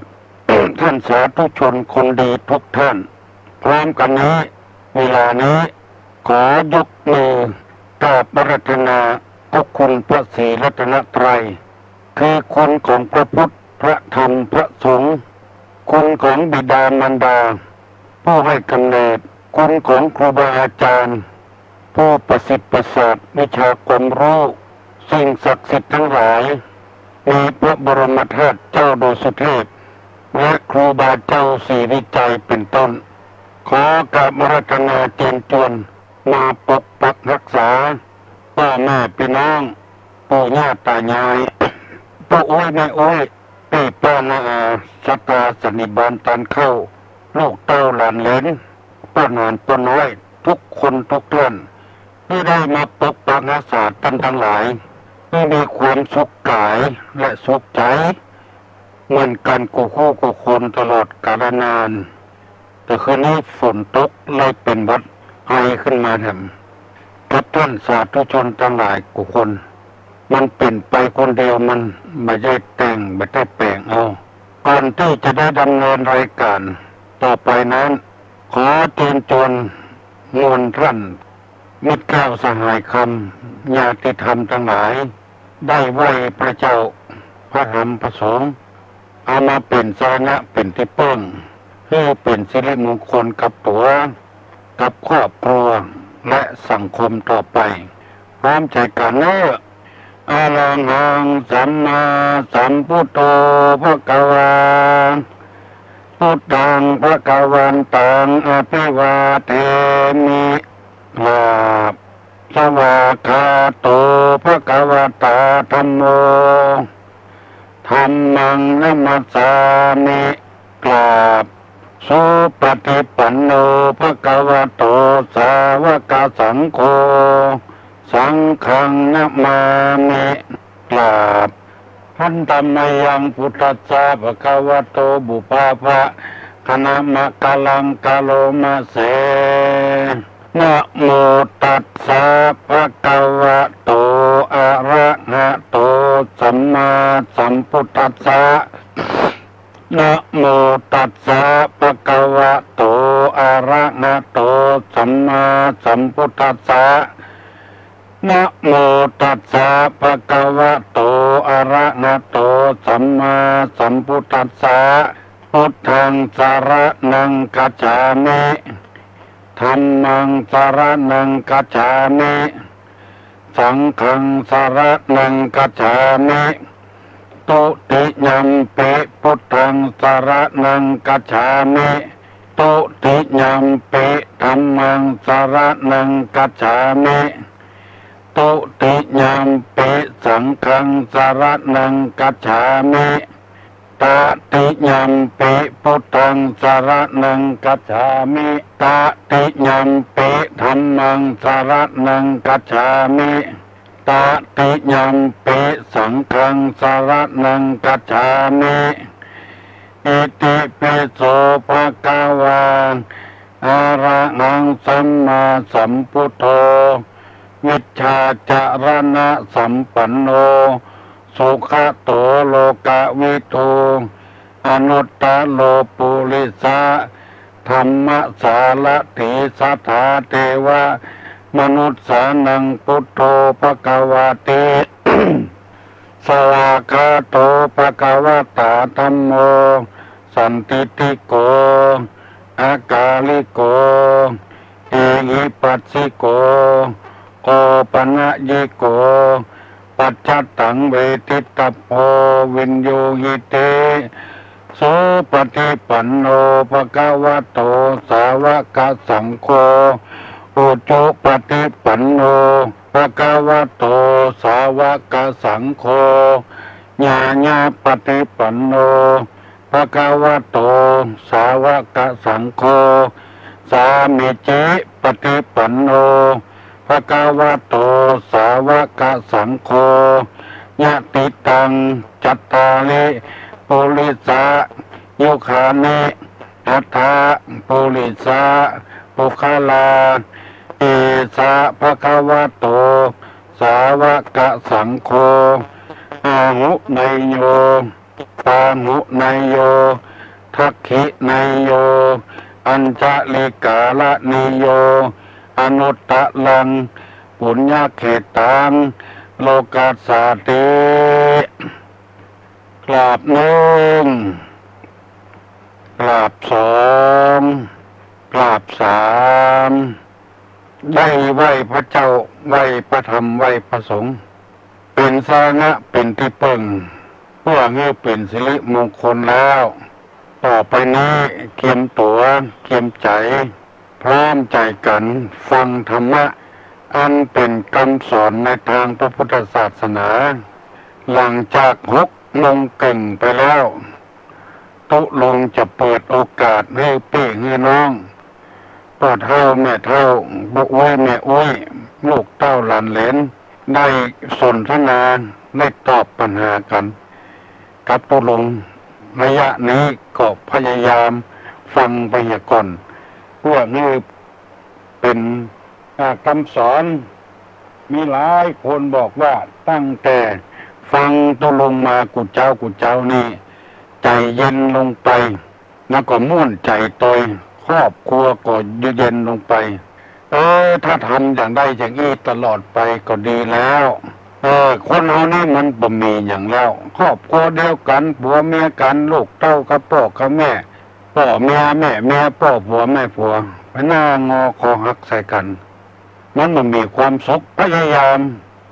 วันนี้บ่มีเหตุการณ์อย่างเกิดขึ้นในบ้านในช่องของเฮามันก็แล้วไปวันละวันฟูกมาแถมตื่นมาแถมก็ต่างคนต่างเงียบเวียกเงียบการของไปของมันมหาเหตุมหาเรื่องผัวมหาเรื่องใส่เมียมหาเรื่องใส่ผัวครูบาอาจารย์มหาเรื่องใส่ลูกศิษย์ลูกหาต่างคนต่างมหาเรื่องหาราวก็ใส่กันมันก็มีความโศกมาเป็นวันทางพระพุทธศาสนานี่สอนให้คนมีความสุขบ่ให้มีความทุกข์พยายามแปลงอกแปลงใจเข้าหากันไม่ว่าจะเป็นภัยก็ตามแปลงอกแปลงใจเข้ากันอู้กันลงส่งกันปอง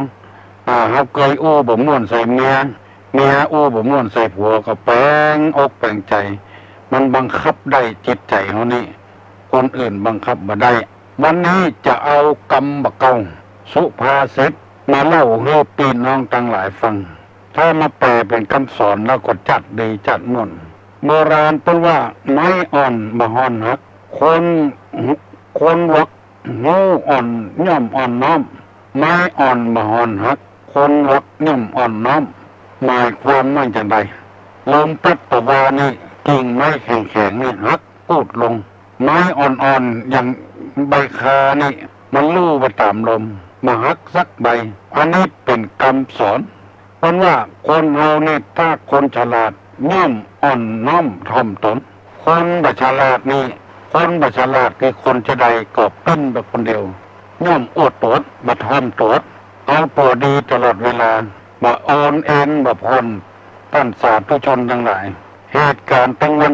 นี้เฮาจะหันเป็นตัวอย่างได้ดีที่สุด เพราะว่าไม้บ่อ่อนวันข้างหน้าจะเป็นจะได้บ่ฮู้ถ้าอ่อนโยนอ่อนตนไปตามนั้นไผว่าก็บ่ฟังมันจะหักจะก้นวันใดวันหนึ่งถ้าอ่อนโยนไปตามกันอย่างป่านนี้ก็ยุติเรื่องราวแล้วเอาคนไปเสียเวลาหิหาค้าขายพ่อค้าแม่ขายก็เดือดร้อนบ่ได้ขายข้าวขายของต้องปิดตลาดปิดโรงงานต้องปิดการประกอบอาชีพเสี่ยงไปเป็น2 วัน 3 วันเสียเวลาเสียการเสียงานคนเราอยู่กับกันไม่ว่าจะเป็นลูกศิษย์ลูกหาจะเป็นลูกของพ่อของแม่เป็นเมียของผัวของเมียเป็นลูกจ้างนายจ้างอ่อนโยนผ่อนปลนให้กันบ้างจะไปเอาลักเกณฑ์เป็นเกณฑ์มันจะหักกังคันมันจะเดือดร้อนโบราณเป็นว่าไม้อ่อนบ่ฮ้อนหักคนรักย่อมถ่อมตนคนที่บ่รักมีอวดตัวอู้กำใดก็เป็นกรรมของเปิ้นในพุทธประเสียงเปิ้นนี่บ่มีความหมายซากจังตัวเองนี่ดีหมดเด่นหมดผัวกระด้างกระเดืองต่อเมียกระด้างกระเดืองต่อผัวพี่น้องวงศาคณาญาติพระสงฆ์พระเจ้าว่ายากสอนยากประพฤติผิดศีลผิดธรรมผิดจารีตประเพณีวัฒนธรรมกฎมหาเถรสมาคม ชาวบ้านชาวเมืองผิดกฎหมายตั้งวันนี้กฎหมายออกมาเปลี่ยนแปลงตลอดเวลาก็เพราะว่าคนกระด้างกระเดืองทำให้เสียชื่อเสียเสียงเสียสะพะสะปืนแยะบดีบดักกับผ้าเหลืองเข้าใจตัวเองว่าแยะบดีบดักกับกฎหมายบ้านกฎหมายเมืองไม้เป็นต้นอยู่ในแพร่ในป่าพ่อเฮาก็บ่ได้ปลูกแม่เฮาก็บ่ได้ปลูกไว้น้ำก็บ่ได้หดปุ๋ยก็บ่ได้ใส่ให้เพิ่นไปลักตัดของเพิ่นหมดไปเป็นลงเพราะว่าไม้แข็งกระด้างกระเดืองต่อกฎหมายบ้านกฎหมายเมืองกรรมนี้ เพิ่นแปลงออกมาเพื่อจะให้คนเฮาได้เป็นคนอ่อนโยนผ่อนปลนด้วยกันฟังกรรมกันจะไปแข่งกระด้างกระเดืองตีตุลงนำมาอู้นี้บ่ได้ว่าไผคนใดคนหนึ่งจะไปเข้าใจผิดนำมาเสนอให้ฟังเพื่อชุมชนเราจะได้เข้มแข็งขึ้นฟังกรรมกันขึ้นเป็นชาวบ้านชาวจองราษฎรธรรมดาก็ฟังกรรมแก่กรรมแคว้นกรรมใดที่มันบดีบดักชาวบ้านชาวเมืองบอกแก่แคว้นก็อ่อนน้อมถ่อมตนวัยของคนนี่มันมีหลายอย่างอาวุโสของคนมีหลายอย่าง1วัยวุฒโธ2ชาติวุฒโธ3คนวุฒโธ1เจริญโดยวัยอายุนัก2มีคุณสมบัตินักมีศีลมีธรรมนักได้เป็นใหญ่เป็นโตมีคุณสมบัติแล้วก็อันที่3ชาติวุฒโธเกิดในตระกูลสงฆ์เพราะฉะนั้นจะต้องเคารพตามลำดับชั้นถึงเราจะเป็นใหญ่เป็นโตในบ้านในตำบลในวัดในบาก็ตามแต่ว่าเพิ่นอายุสูงกว่าเฮาก็มีอยู่เพิ่นเกิดก่อนเฮาถึงจะบ่มีความรู้อย่างก็ชื่อว่าเพิ่นเกิดก่อนเฮาหันตะวันก่อนเฮาถึงเพิ่นจะบ่มีความรู้อย่างแต่เพิ่นเกิดในตระกูลสงฆ์ตระกูลเจ้าตระกูลนายหมู่นี้เป็นต้นถึงเขาจะเป็นคนที่มีอายุสูงแต่ว่าคุณสมบัติเพิ่นนักเพิ่นได้อันนั้นเพิ่นได้อันนี้เพิ่นได้เป็นนั้นเป็นนี้ก็ควรเคารพยำเก่งกันฝากฝังไว้ให้คิดให้พิจารณาอย่าไปคิดว่ามาโจมตีมาว่าคนนั้นคนนี้ คนเรานี่ส่วนมากยังตัดมือเปิ่นกันตรวจตัวลงว่าอย่างออกไปฟังแล้วตัวลงด่าออกวิทยุหั่นโอ้ยังบ่ฟังว่าตัวลงด่าแต่เหมาะมันเข้าใจผิดอย่างเงี้ยขอจะไปกึดนัก วันนี้จะได้นำเอาคำที่ว่าคุณสมบัติของผู้นำนี่ที่ว่าไว้ตะวา6ข้อด้วยกันได้อธิบายไปได้3ข้อยังแถม3ข้อจะมาลืมทำไมคุณสมบัติของผู้นำนี้1มีความอดทน2มีความตื่นตัว3มีความขยัน4มีความเอื้อเฟื้อเผื่อแผ่5มีความเอ็นดู6มีความหวังดีได้นำมาเสนอพี่น้องทั้งหลายอธิบายไปได้3ข้อเวลามันหมดไปเหี่ยก่อนยังเหลือแถม3ข้อวันนี้จำตัวดีๆนะออกอากาศสดนะมาใจหวานอัดเทปอัดซีดีอย่างมาอัดบาได้อัดหรือว่าออกอากาศสดๆมันเป็นบุญอย่างหนึ่งที่เรียกว่าธรรมทานเพื่อทำเป็นทานในเป็นบุญนี่มันบักแข็งแรงก็ได้คนเดียวนี่คนทั้งหมู่นี่บักให้ไม่ไผ่มองหันแต่คนทั้งหมู่นี่คนเดียวนี่อันนี้ส่งแหงเพราะฉะนั้นตุลงบ่ได้หวังอย่างนี้คนได้อวดได้อ้างเพราะทำหน้าที่ของเราถึงว่าอันนี้ส่งมันจะน้อยแต่ว่าเราได้รับผลประโยชน์ก็คือบุญได้ศึกษามาแล้วได้ปฏิบัติมาแล้วได้หูได้หันมาแล้วเอาเผยแพร่ให้แก่คนที่บ่เคยได้หูได้หันบ่เคยได้ยินผลบุญก็จะสนองคนเดียวมันบ่นักก็น้อยเราบ่คิดว่าจะสนองในชาตินี้ชาติใดก็ตามจะให้พ่อแม่พี่น้องทั้งหลายได้ฟังข้อที่3ได้อธิบายไปแล้วข้อที่4มีความเอื้อเฟื้อเผื่อแผ่ผู้นำนี้จะต้องเป็นคนใจกว้างใจบ่แคบจะเป็นไผก็ตามที่เป็นผู้นำเป็นแก่บ้านบ่ได้หันแก่ครอบครัวบ่ได้หันแก่พวกพ้อง พี่น้องตั้งปัวตั้งเมียกันอย่างการหมู่นี้เป็นต้นครอบครัวเดียวกันต้องเอื้อเฟื้อเผื่อแผ่ฮักเมื่อเสมอกันฮักครอบครัวต่อใดฮักลูกฮักเมียต่อใดฮักชาวบ้านต่ออันเป็นตัวเจ้าก็ไม่ใช่ว่าขึ้นเฮือนหลังนั้น2 หลัง 3 หลังต้องเอื้อเฟื้อเผื่อแผ่ทั่วหมดเขตของศรัทธาของวัดไผ่วัดมันอันนี้ชื่อว่าผู้นำที่ดีบางตัวนี่ขึ้นเฮือนหมอนั้นไปจะลอกแล้วคนอื่นก็มองคนนี่มันถึงมองกันลง มองมันใช่มองดีนะมองที่หายนะเพราะฉะนั้นหัวหน้านี่ต้องเป็นคนที่จะเป็นครูบาอาจารย์ก็ตามฮักนักเรียนเต้าเดียวกันเป็นหมอเป็นพยาบาลก็ฮักคนไข้เต้าเดียวกันเป็นตู้หลวงตุ๊กเจ้าอาวาสก็ฮักชาวบ้านเต้าเดียวกันเป็นหัวหน้าคนงานฮักลูกน้องเต้าเดียวกันเพื่อเผื่อแผ่ฮือก็ฮือเหมือนกันหมดถ้าบ่ฮือก็บ่ฮือสักคนฮือหมอหนึ่งยังหมอหนึ่งมันคนน่ะไปแจ้งเหมือนกับอย่างอื่นสิ่งสารสัตว์มันพอแล้วมันเก็บใส่ใจไว้มันแค้นใจมันน้อยใจมันหาโอกาสลองมาไปสังเกตพอคนซื้อครัวนะซื้อเสื้อก็ดีซื้อกางเกงก็ดีซื้อผ้าห่มก็ดีเลือกย้อนเป็นไปเป็นมาเลือกสีเลือกในอย่างงามก็บ่งามเปิงใจก็บ่เปิงใจกันเปิ้นขายบ่เจ้าว่าเก็บแล้วจังเอาใส่ถุงเซี่ยวๆแล้วมาได้ต้องพอให้ก่อนพอเป็นไปเป็นมาให้ก่อนพอที่มันบ่ดีนะที่เป็นหูกาที่มันจำกาเป็นบ่เต้าบ่แต่งอันนี้เดียวกันนะกินส้มเปิ้นห่อไว้ก็ยังกำมาแยงอยู่ยังเตของเปิ้นนำอยู่บ่โถเน่าเอิบเนี่ยบ่โถเน่าเอิบที่เป็นห่อเป็นมันจะตายยังเตของเปิ้นอยู่หันว่ามันนักแต่มันน้อยกันเพราะฉะนั้นการทำมือคนเนี่ยมือได้เสมอกันในฐานะที่เขาเป็นหัวหน้าคนเป็นพ่อของคนเป็นแม่ของคนฮักลูกก็ฮักเต้าเดียวกันถ้าฮักบัดเต้าเดียวกันก็เดือดร้อนดังที่ตุลงกอยอุ้งหูฟังมีครอบครัวหนึ่งมีลูก2 คน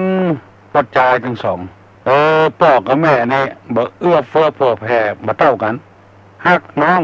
หรืออ้ายละอ่อนอายุ3 ขวบ 4 ขวบถ้าน้องให้พ่อกับแม่ไผกันก่อนก็เอาอ้ายบุญก่อนเตื้อก็เป็นความผิดอยู่ที่น้องแต่เขียนอ้ายอาหารการกินเหมือนกันแบ่งบ่เต้าเดียวกันเอาน้องนักกว่าอ้ายได้กินนักละกินมาเมินละน้องบ่ได้กินผ้าครัวก็เหมือนกันเนี่ยอย่างเงี้ยเมินเข้าละอ่อนอายุ3-4 ขวบคิดใจละแค้นกับพ่อกับแม่เนี่ยจะได้เอื้อเฟื้อเผื่อแผ่บ่เต้ากันเมื่ออยู่แต่ก่อนนี้มีกระเฮาคนเดียวดูตั้งกินดูตั้งใจผ้าผ่อนต้นสบายของเล่นในอย่างพ่อแม่ก็ซื้อเมื่อเดือนนี้ซื้อกันน้องคิดจะฆ่า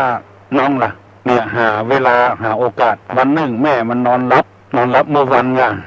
ลักเอายาพิษชนิดหนึ่งไปทาที่น้องมันจังดูดนะเนี่ยน้องจังดูดนะจะว่าไปก็มันเติกครับเป็นตุเจ้าเนี่ยมันน้องมันจังดูดของแม่มันนะอันนั้นทาไว้แล้วแม่มันก็มาอาบน้ำจะกำเข้าไปนอนเมื่อคืนน่ะจะให้น้องมันดูดยาพิษตื่นขึ้นมาเมื่อเจ้าปรากฏว่าพ่อมันตายไม่เห็นก่อน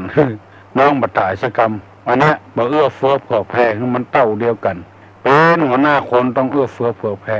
แบ่งสตางค์กับแบ่งเต้ากันหมอนี่นะทำงานนักหมอนี่ทำงานน้อยบ่ได้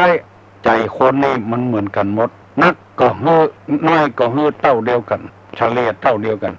อันนี้ถูกต้อง ในฐานะที่เป็นผู้นำนี่มันจะได้เงินได้ทองอย่างนะเป็นผู้นำคนอันนี้เรียกว่าเอื้อเฟื้อเผื่อแผ่2มีความเอ็นดู เข้าใจเขาก็สงสารเขาเอ็นดูเขาฮักเขาคิดจะให้พ้นทุกข์ปรารถนาจะให้มีความสุขคิดจะให้พ้นความทุกข์มีพระผืนเดียวสิ้นผืนเดียวเตียวผืนเดียวเสื้อผืนเดียวมีความเอ็นดูไปเสาะหามาให้อันนี้ผู้นำจะต้องเป็นคนนี้อดข้าวอาหารอดมื้อกินมื้อ เป็นแต่บ้านเป็นแผ่นจะต้องพอลูกน้องไม่ใช่ปล่อยให้อดหรืออยากเสาะไปขอผ้าตัวผ้าห่มเสื้อกาผ้าครัวกามือลูกน้องที่ไหนเพิ่นมีโครงการแจกจ่ายไปขอข้าวขอปลาอาหารเอามาให้ลูกน้องชาวบ้านโจจองจ อย่างเงี้ยผู้นำจะต้องเป็นอย่างเงี้ยไม่ใช่ตัวใครตัวมันต้องมีความเอ็นดูมีความสงสารคิดจะให้พ้นทุกข์พ้นยากไปเป็นวันมาเป็นวัน อันนี้นำมาเสนอพี่น้องทั้งหลายผู้ที่เป็นหัวหน้าคนจะเป็นไอ้อย่างก็ตามเถอะ เป็นหัวหน้าคนแล้วจะต้องเป็นคนที่พอเถอะบุคคลผู้ที่เป็นหัวหน้าดีๆจะต้องเป็นคนที่ฮักเสมอกันมีความเอ็นดูมีความสงสาร หวังดีกับกันบ่หวังให้บ่หวังปล่อยปละละเลยไปเลยตุลงนี่มีความเอ็นดูสงสารประเดี๋ยวนี้ประชุมคณะสงฆ์ในวัดแต่งโครงการขึ้นมาทำโครงการหนึ่งในวัดนะวัดโสปนารามเนี่ยอยากจะให้ตัวเจ้าพระนายวัดต่างๆได้เรียนแบบเพราะว่าเป็นผู้นำอยู่แล้วโครงการใหม่ของตุลงในโครงการนำคนดีเข้าสู่สังคมเป็นโครงการใหม่ๆที่วัดไหนแบบเนี้ยแต่ตุลงเนี้ยโครงการนำคนดีเข้าสู่สังคมนั่นก็คือลูกไผ่ก็จ้างหลานไผ่ก็จ้างที่เผลอเลอไปปฏิดขอกติดขังไปจำจองกายาบ้าพ่องหายพ่องแล้วเขาได้ออกมาวันใดไปถามพ่อถามแม่เขาจะบอกวันนั้นเวลานั้นจะปลาพระสงฆ์ในวัดนี่นะแต่งเครื่องสืบชะตาเขาออกมาพดน้ำสะเดาะข้อเขาแล้วเอามาสืบชะตาให้เขาออกตอนบ่ายก็สืบชะตาตอนบ่ายออกตอนเช้าก็สืบชะตาตอนเช้าพดน้ำพดเคาะพดภัยให้ก่อนมาเดี๋ยวนี้ได้หลายคนนะต่างวัดในธรรมเนี่ยผู้นำจะว่าเป็นคนดีก็ไม่ใช่จะว่าอวดตัวธรรมะจะต้องมีความเอ็นดูสงสารเอื้อเฟื้อเผื่อแผ่ไม่ใช่ว่าลูกภัยกระจ้างหลานภัยกระจ้างถ้าเอาไม่ใช่จำเขาไปถูกคอกถูกขังไม่ใช่ถ้าเอาจ้อยกันเนี้ยอย่างเงี้ยคนดีจะเข้าสู่สังคมนักน่องบัตราบาปของเขายังคบหาสมาคมกับกันอยู่เพื่อเฟื้อเผื่อแผ่กับกันอยู่และมีความเอ็นดูสงสารกันอยู่ที่ตุลงว่ามันนี้บ่ได้มีเจตนาที่จะอวดตัวนะ ขอเอาสิ่งศักดิ์สิทธิ์เป็นพยานคือนำมาเสนอคือหมู่บ้านที่เป็นกำนันผู้ใหญ่บ้านคือเจ้าอาวาสที่เป็นตู้หลวงก็ดีเจ้าสำนักก็ดีสาระเวลาสาระเงินทองอย่างน้อยช่วยนำคนดีเข้าสู่สังคมได้แต่คนหมู่นี้เป็นต้นฝากฝังไว้เนอะอันนี้คืออันนั้นคือสมบัติของผู้นำข้อสุดท้ายมีความหวังดี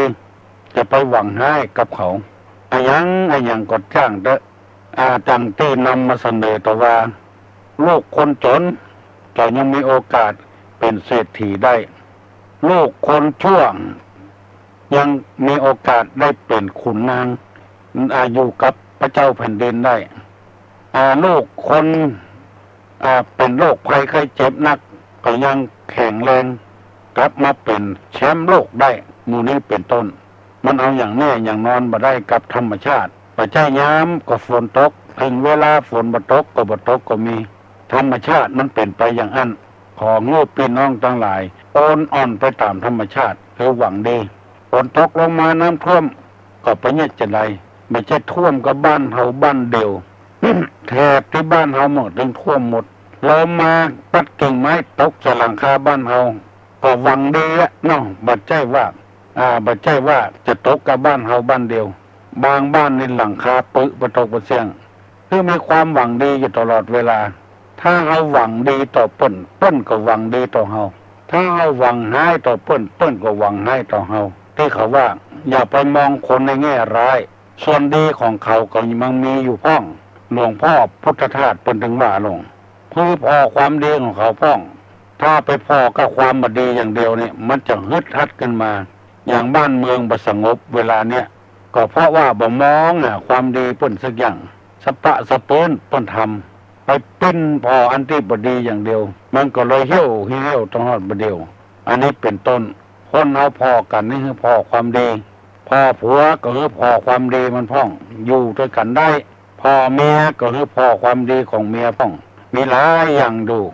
พ่อลูกก็พอความดีของเปิ้นพ้องพ่อแม่ก็พอความดีของเปิ้นพ้องพอไปเถอะถ้าเราไปมองกั้งแง่ร้ายอย่างเดียวบ่หวังดีกับใครสักคนเปิ้นก็อย่ามองเอาในแง่บดีบดักให้มีความหวังดีว่าตัวเจ้าอยู่วัดเป็นฉะนั้นพอ ความดีมันจะมีอยู่มันเฝ้าวัดนึงเอาเพี้ยววัดนึงเอากวาดวัดนึงเอาเนี่ยไปพอก็ความบดีอย่างเดียวหัวหน้าคนก็ต้องเป็นมีความหวังดีต่อลูกน้องต่อเพื่อนต่อฝูงเพื่อนมิตรแก้วสหายคำก็พอเหตุก่อนความดีมันยังมีอยู่หมู่นี้เป็นต้นนำมาเสนอพี่น้องลูกเต้าหลานเลนวงศาคณาญาติกุคนของพี่น้องทั้งหลายได้พยายามจดจำไว้เป็นสื่อกลางในธรรมะในทางพระพุทธศาสนาบอกว่าชาติใดบอกว่าภาษาใดบอกว่าลัทธิใดนิกายใดในพุทธศาสนามีเจตนาหมดเจตนาดีหมดเข้าที่ไหนก็เข้าได้ที่นั่นบาเลือกชั้นวรรณะในสมัยพุทธกาลนี้เปิ้นแบ่งวรรณะ4อย่าง1กษัตริย์2พราหมณ์3แพทย์4สูตรกษัตริย์นี้ก็ต้องแต่งงานกับกษัตริย์พราหมณ์ก็ต้องแต่งงานกับพราหมณ์บ่ไปแต่งงานกับคนอื่นถือเป็นวรรณะแล้วก็แพทย์ก็แต่งงานกับแพทย์มาคำว่าคนรับจ้างเนี่ยการกาคนค้าคนขายนี่กาเกษตรนี่กาอันนี้เป็นวรรณะของแพทย์สมชูอยู่กับกันวรรณะของแพทย์พาณิชย์คนงานหมู่นี้อยู่ในแพทย์อันสุดท้ายเรียกว่าสูตรคือชั้นต่ำเป็นขี้ข้าเปิ้นเป็นคนใจของเปิ้นหมู่นี้เป็นต้นเปิ้นเลี้ยงบ่ได้รับจ้างรับแจ้งบ่ได้เงินได้ทองทุนแล้วแต่เปิ้นจะฮื้ออันนี้เป็นเพศสูตรพอพระพุทธเจ้าได้ตรัสรู้มาพอว่าโอ้คนเรานี่มันเลือกได้เกิดบ่ได้ก็เลยพยายามลบเอากษัตริย์ตามเพศสูตรนี้ออกเนี่ยคนที่ได้ปฏิบัติตามคำสอนก็มีสิทธิเสรีภาพขึ้นมาอันนี้ศาสนาพุทธก็ต้องเป็นอย่างเงี้ยไม่ใช่ให้มันเป็นไปตามนั้นบางทีบุญกรรมอย่างที่เขาได้สร้างกันมาเนี่ยขนาดที่ว่ากษัตริย์ไปแต่งงานกับสูตรลูกเกิดออกมาต้องต่ำเลยสูตรก่อนเป็นคนจันทานไปอย่างมูนี้เป็นต้นอันนี้ขอฝากฝังไว้กับพี่น้องลูกเต้าหลานเลนทั้งหลายฟังเดี๋ยวนี้ขออนุญาตประกาศหน่วยอบรมประชาชนประจำตำบลดอนแก้วนี่ท่านพระอธิการอินสมเป็นประธานอยู่จะได้ทำการตามหน้าที่คือเมื่อกลางพรรษาก็ปราศรัทธาไปเทศธรรมตามวัดตามวาต่างๆเมื่อออกพรรษาแล้วก็ไปเข้ากรรมอยู่ตามไปเหี่ยวประจาอันนี้เรียกว่าหน่วยอบรมประชาชนประจำตำบลแล้วออกแรงมาโรงเรียนเป็ดก็นำเอาละอ่อนเข้ามาบวชศึกษาเราเรียนพระธรรมวินัยจะคล้ายๆกับว่าแก้ข้อกล่าวหาที่คนว่าละอ่อนประเดียวบักให้หูศีลหูธรรมบักเขาวัดกวาทางวัดทางวาเขาก็ออกอย่างเงี้ยออกมาเป็น30 ปีแล้วเนี่ยที่ว่าคนเดียวฮื้อคนหลายนี่มันมีพลังน้อยกำลังน้อยคนบ่พอไปพอเอาตู้เจ้าที่ขี้ค้านปุ่นตู้เจ้าให้ปุ่นให้บ่พอลงหนังสือพิมพ์ลงกระแถมเอาตู้เจ้าดีๆที่ทำการทำงานเพื่อปวงชนนี่บ่ได้เอาลงก็เอาลงหน้ากลางปุ่นที่ไผ่บ่พอบ่ควายปุ่นวันนี้ก็อดเอาทนเอาเพราะพระพุทธเจ้าก่อนจะเสด็จรับขันปรินิพพานพระโนนทูลถามว่าถ้าพระพุทธเจ้านิพพานไปแล้วจะเอาไผ่แทนพระพุทธเจ้าพระพุทธเจ้าตอบว่าอานนท์ไผ่จะมาเป็นตัวแทนพระพุทธเจ้านี่บ่ได้มีพระธรรมกับพระวินัยที่เราได้เทศไว้แล้วอันนั้นเป็นตัวแทนของเราผู้ที่จะสืบทอดนั่นก็คือ4คนพี่น้อง1ภิกษุมีศีล227ข้อ2สุนีทุเจ้าไม่ยิงมีศีล311ข้อฟังไม่เห็นบางคนบ่เคยได้ยินว่าภิกษุณีมีศีลเท่าใดตุลงนำมาเสนอ311ข้อแล้วก็อุบาสกสุดแล้วแต่ใครจะอธิษฐานศีล5ก็ได้ศีล8ก็ได้อุบาสิกาคือไม่ออกศีล5ก็ได้ศีล8ก็ได้สุดแล้วแต่จะอธิษฐานเอาปานาอธินากาเมมุสาสุราอันนี้ศีล5แล้วศีล8นี่เพิ่มเป็น3ข้อ1ตั้งแต่วันเที่ยงแล้วไปบ่กินข้าวละกินกับน้ำ2บาปไปพอไปกอยอีกเกการลำวงการมวยการอันนี้ก็ถือไว้บ่พ่อบ่กอยหยังข้อที่3บาเอาน้ำอบน้ำหอมเอาแป้งเอาลิปสติกมาใส่ปากบัดแต่งตัวให้ชุดฉาดและอันหนึ่งห้อยต่ำก็คือบาอยู่ที่สูง มีความเคารพยำเกรงมีความอ่อนน้อมเพิ่มทำ3 ข้อเดียวไผ่เนี่ยได้ก็ถือศีล8ได้เท่าใดก็ดีเท่าอันวันศีลเตื้อนึ่งก็ได้ดีเพราะว่าเฮากำลังกำลังหาอยู่ไปนุ่งสิ้นปุ๊ดเสื้อปุ๊ดไปขายครัวไผ่ก็บ่เคยซื้ออันนี้ฝากฝังไว้กับพ่อแม่ลูกลูกออกเต้นนอนฝนตกเนี่ยแต่คืนนี้นะฟ้าห้องฟ้าผ่ากวาดขี้เหงื่อเนี่ยลูกกวาดขี้เหงื่อขี้กงอย่างจะถามว่าไข่1 ฟองต้มสุกภายใน5 นาทีไข่1 แกนนะต้มสุกภายใน5 นาทีแล้วจะถามว่าถ้าต้องการต้มไข่ให้สุก5 แกนจะต้องใช้เวลานานกี่นาทีถึงมันจะสุกอันนี้ตัวลุงถามเนี่ยไข่1 แกนต้มสุกภายใน5 นาทีถ้า5 แกนนี้จะต้มสุกภายในกี่นาที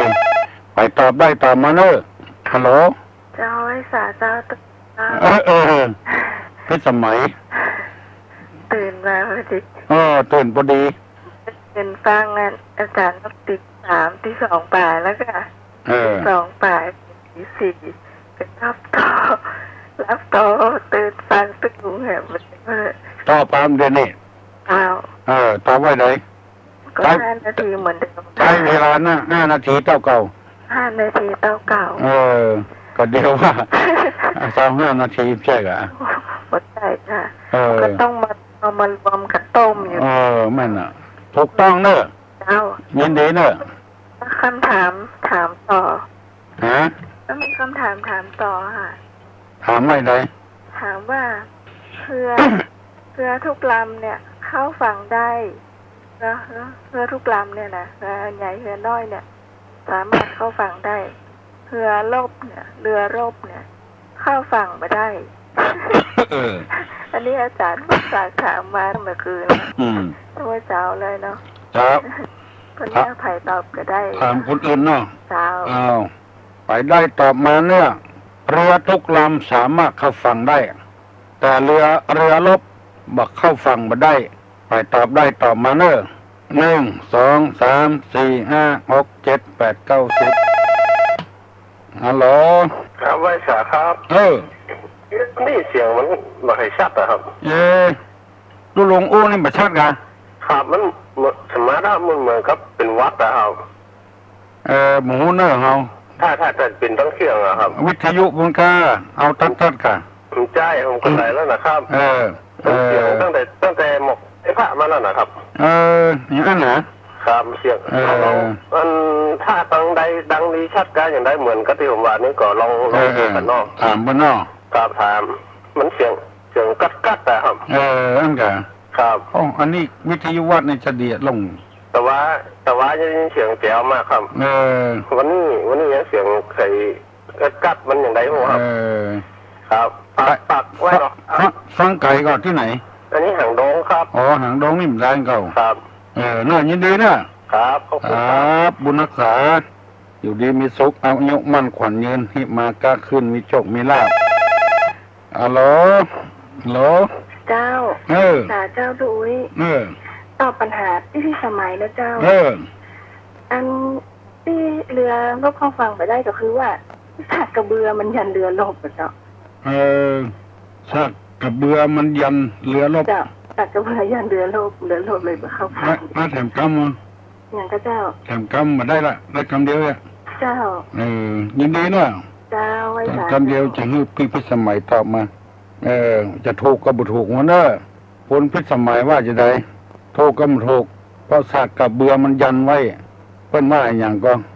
ไม่จิ้มฟันยันเรือรบผลพิสมัยว่าจะได้คนอื่นว่าก็ได้คนอื่นว่าก็ได้เพราะอย่างเรือรบไม่เข้าฝั่งเรือรบรบไม่เข้าฝั่งเพราะอะไรหลักปิงเป็นยังตอบได้ก็ตอบไปตอบบ่ได้ก็ตัวลุงจะถามต่อเนอะม้าอะไรเกิดมาไม่กล้าวิ่งงานจริงเมื่อคนนั่งม้าอะไรเกิดมาไม่กล้าวิ่งงานจริงเมื่อคนนั่งไปตอบได้ตอบมาหรอวันนี้ที่ลูกขวายก็ฝนตกเมื่อคืนดักปิ้งยินไวไผ่ตอบ ตอบได้แล้วบอฮัลโหลกว่ามันจะติดอาจารย์เป็นอย่างยังกว่ามันจะติดได้นะอาจารย์เนี่ยลืมว่าลุงโทษว่าเรือก็ไม่สิ้นฟันมันยันไว้อันนี่น้องมาตอบว่าสักกับเบือยันไว้ไม่จิ้มฟันกับยันยันเรือรบไว้มันเข้าฝั่งมาได้เข้าฝั่งมาได้ตะกี้ตุลุงถามว่าอย่างก็ถามว่าอย่างก็ม้าอย่างเกิดมาบักกล้าวิ่งถ้ามีงานจริงๆทำงานมาคนนั่งก็มานั่งมานั่งก็ถูกต้องละยินดีนะบุญรักษากู้กับตุลุงมาเตอะยังเวลาทำ10 กว่านาทีอยู่จะได้มุ่นอกมุ่นใจที่ไกลลองขอโทรมากันมั้งลังแม่แจมปูนกาสารปีกาหางดงกาว่า ที่ไหนก็ได้สั่งกันแปลงก็ได้ใครรู้ว่ามันจะชัดกับไม่ชัดฮัลโหลมันไม่แข็งครับผมที่ไหนจากมาไม่แจมครับไม่แจมเหรอครับไม่ยินชัดก่อนมันไม่ยินออกเสียงมันค่อยออกจะได้บูว่าครับนั่นเป็นบางกรรมนั่นมันฟังบางครั้งที่หูเรื่องบางครั้งที่สับจะได้บูกันเนี่ยอันกันครับทั้งยินไปกรรมนี่เป็นกรรมครับมันเสียงมันออกจะได้มันออกผ้าครับทุลุงมันประเด็นนี้ผมได้ฟังทุลุงตามโทรศัพท์นะผมไม่ได้เปิดวิทยุนะเลยนะทั้งโทรศัพท์กันครับวิทยุไม่ได้ยินนี่ครับผมเสียงทุลุงกับก้อยไงถ้าอยากที่ป้นถ่ายทอดมันเนาะป้นถ่ายทอดมันบัดตัดกับบัดชัดบุที่ใกล้ๆก็ชัดได้ยินกูคนที่ฮับสถานีได้ไงครับผมที่ป้นถ่ายทอดบุญถ้าจะเป็นอย่างใดอย่างหนึ่งก็นอครับสงสัยให้เป็นที่เครือข่ายตัวนะยินดีเนอะครับบุญรักษาอยู่ดีมีสุขอายุมั่นขวัญยืนเนอะมีหนวดรุ่มล่ามน้ำดำอยู่ในทะเลอะไรมีหนวดลุ่มล่ำพ่นน้ำอยู่ในทะเลฮัลโหลเจ้ากรรมนมัสการเจ้าตุลุงมันเสียงมันบอกให้ชัดเจ้าอันกะเสาหินน้องหอยเสาหินน้องหอยรับของวัดฝ่ายหินเจ้ามันบอกชัดวันนี้บอกชัดวาวฟังเรื่องเจ้าแต่เป็นที่ปุ้นไม่ใช่เป็นที่ตุลุงเจ้าหมู่ใกล้ๆนี่ชัดหมดตรงนี้บอกชัดเจ้าวันนี้96มันก่อนเจ้าเจ้าตรงใจเป็นพ่อว่าฝนตกกันเนาะอากาศเนาะเจ้าหยาบไม่ให้วันเนาะเจ้ากับนมัสการบุญรักษาเนอพี่เนอเจ้าบุญรักษาอยู่ดีมีสุขอายุมั่นขวัญยืน มีหนวดรุ่มล่ำพ่นน้ำดำอยู่ในทะเลอย่างมีหนวดลุ่มล่ำพ่นน้ำอยู่ในทะเลฮัลโหลนมัสการเจ้าสุภาเจ้าแต่ว่าแต่มือเตะเจ้าถูกต้องแล้วครับข้าเจ้าเมื่อวานวิทยุข้าเจ้าใส่ฐานเสียงมันว่าข้าชัดไก่ก็ข้าใส่ก็ได้เจ้าที่ไหนตำวัดนี่นะตำให้วัดไก่ก็ตั้งสนามบินเจ้าปุ้นบนฮับปุ้นดื่มได้ละเพราะว่าแต่เมื่อวานวิทยุข้าเจ้าใส่ฐานอีกบ่ใช่เพราะว่าหม้อไฟที่ข้าเจ้าอยู่นี่มันระเบิดไฟบนมีตั้งแต่อังกาเจ้าก็เลยซื้อฐานมาฉายฟังบ่ใช่ปุ้นไม่แจมเมื่อก่อนฟังอย่างหางโดมเมื่อฟังอย่างนั้นก็กระเทียมก็แต่เงินสมัยนุ่มๆนะจ๊ะมาเดี๋ยวนี้จ๊ะแต่บางคำมันกับใครได้ยินอ้อแอเหมือนกันเนาะวิทยุกับโทรศัพท์วิทยุจ๊ะวิทยุน้อยแต่มันกระเสียงมันก็ดีจังวันมันดีนะจ๊ะก่อนแน่ทุกก่อจะออกในเสียงมันก็ดีมาเดี๋ยวนี้ฮับ96อย่างเจ้า96ถ้า96กูลายลายเนาะถ้า90ข้าเจ้าจะเลิกกวนเจ้านมัสการบุญรักษาเนอให้ร่ำให้รวยถูกหวยมึงได้เงินปอนโน่พายาอู้ก็อู้มาเนอหมู่ใกล้ๆนี่หมู่ไกลๆเป็นท่าเฮ้ยถ้าไผ่บ่อู้ตุลุงจะถามไม่ใช่ของดีแต่มีขายตัวมันหัวแดงก้นเปียก ใครตาเหลือกไปเลือกเป็นผีเร็วบัดใจของดีแต่มีขายตัวมันหัวแดง ก้นมันเปียใครตามเลือกไปเลือกตัวเป็นผีเร็วไอ้หยังอ้อบัดใจของดีนะแต่มีขายหัวมันแดงก้นมันเปียเฮ้ยถ้าใจเหมือนเข้าระวังไอ้หยังอ้อวันนี้เปิ้นห้ามขายที่สาธารณะละต้องลักขายไปตอบได้ต่อมาตัวลุงจะหยุดนั่งอู้แถม5 นาทีละมันจะ7 โมงละไม่ใช่ของดีแต่มีขายฮัลโหลเจ้านมัสการเจ้าทุกบุรีก็เจ้าบุรีเนาะเวลาเขาสูแล้วมันแดงมันแดงเนาะเจ้าหัวมันแดงก้นมันเปียเจ้าถ้าเอานักเข้าก็เป็นโรคถูกถงลุ่มปองเนาะเจ้าอันเสียงตามบ้านเฮานี่มันจะเบาลงอ่ะเจ้าอันกะเจ้ามันเบาลงต้องเล่งเสียงแหมหน่อยอ่ะบ้านเฮานะแต่ถ้าเจ้าถ้าอย่าเกี่ยวกับดินฟ้าอากาศแต่เจ้าว่าลมเนาะเป็นลมเป็นฝนเปิ้นเดือดร้อนก่อนเนาะกินดูเปิ้นเจ้านั่นก็ฟังอยู่ว่ากันมันบอกแต่เบาลงแท้เจ้าวันนี้ต้องเร่งอ่ะเจ้าก็เป็นเลข3มั้ยเจ้าต้องเร่งด้วยบ่ได้มันอาศัยเปิ้นเนาะเจ้าอาศัยดินฟ้าอากาศเจ้ายินดีเนาะน้องเนาะเจ้านมัสการเจ้าสวัสดีบุญรักษาดีแล้วที่ตอบตุลุงมาต้นไม้ที่ออกช่อสูงที่สุดชื่อว่าช่ออะไรต้นไม้ที่ออกจ่อสูงที่สุดชื่อว่าจ่ออะไรนะไผ่ตอบได้ต่อมาต้นไม้ที่มีจ่อสูงที่สุดต้นอะไรอย่างจ่ออะไรอย่างฮัลโหลไม่สาเจ้าจะจ่อฟ้ากับเจ้าเก่งด้วยใช่กับเจ้าแม่นละเสียงชัดก่อนกระติ้งวักเพื่อตัวบอกได้ชื่ออะไรเจ้าบัดชัดตัวใดน้องเจ้าฟ้าถูกต้องละเจ้าไม่สาเจ้ากระเดียวถามนำกรรมว่าจะชัดกันไม่ชัดเลยยินดีบุญรักษาเจ้าหวัดดียังทำมากี่นาทีแล้วยังมากี่นาทีแล้วไผ่อู้กระตุลุงอู้มาแล้ว121058นกอะไรสร้างรังไม่โลภมากนกในอย่างแปลงหางมานักไอ้ตะบ่โลภมากนกในอย่างแปลงหางมาใหญ่นกอะไรเอ่ยต้องตอบมาฮัลโหลจะนมัสการเจ้าพี่แดงเจ้าจำเสียงได้เลยจำใดขอบคุณเจ้าอันเดาตอบนะเจ้าวันนี้ใครอู่เนาะนกกระจอกเจ้าน้ำใจเจ้าน้ำใจเด้ออันยังน้ำใจเตอนกมันยังจ้ะเดี๋ยวคนอื่นตอบเนาะบุญรักษาพี่แดง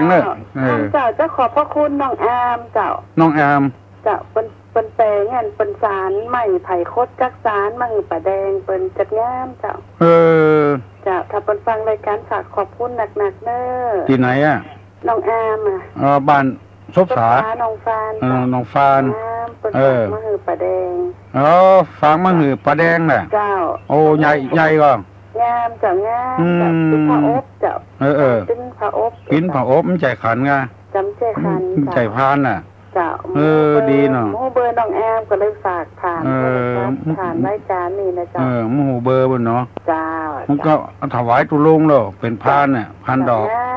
งามฝีมือละเอียดงามดีเจ้าละเอียดดีเจ้าเจ้ากับนมัสการเดี๋ยวท่านอื่นตอบนะเจ้าบุญรักษาเจ้านกอะไรทำรังฮัลโหลนมัสการครับตุลุงไก่ก่อนแม่ลิ้มครับชัดก่อนชัดดีครับนั่นตุลุงถามว่าเนี่ย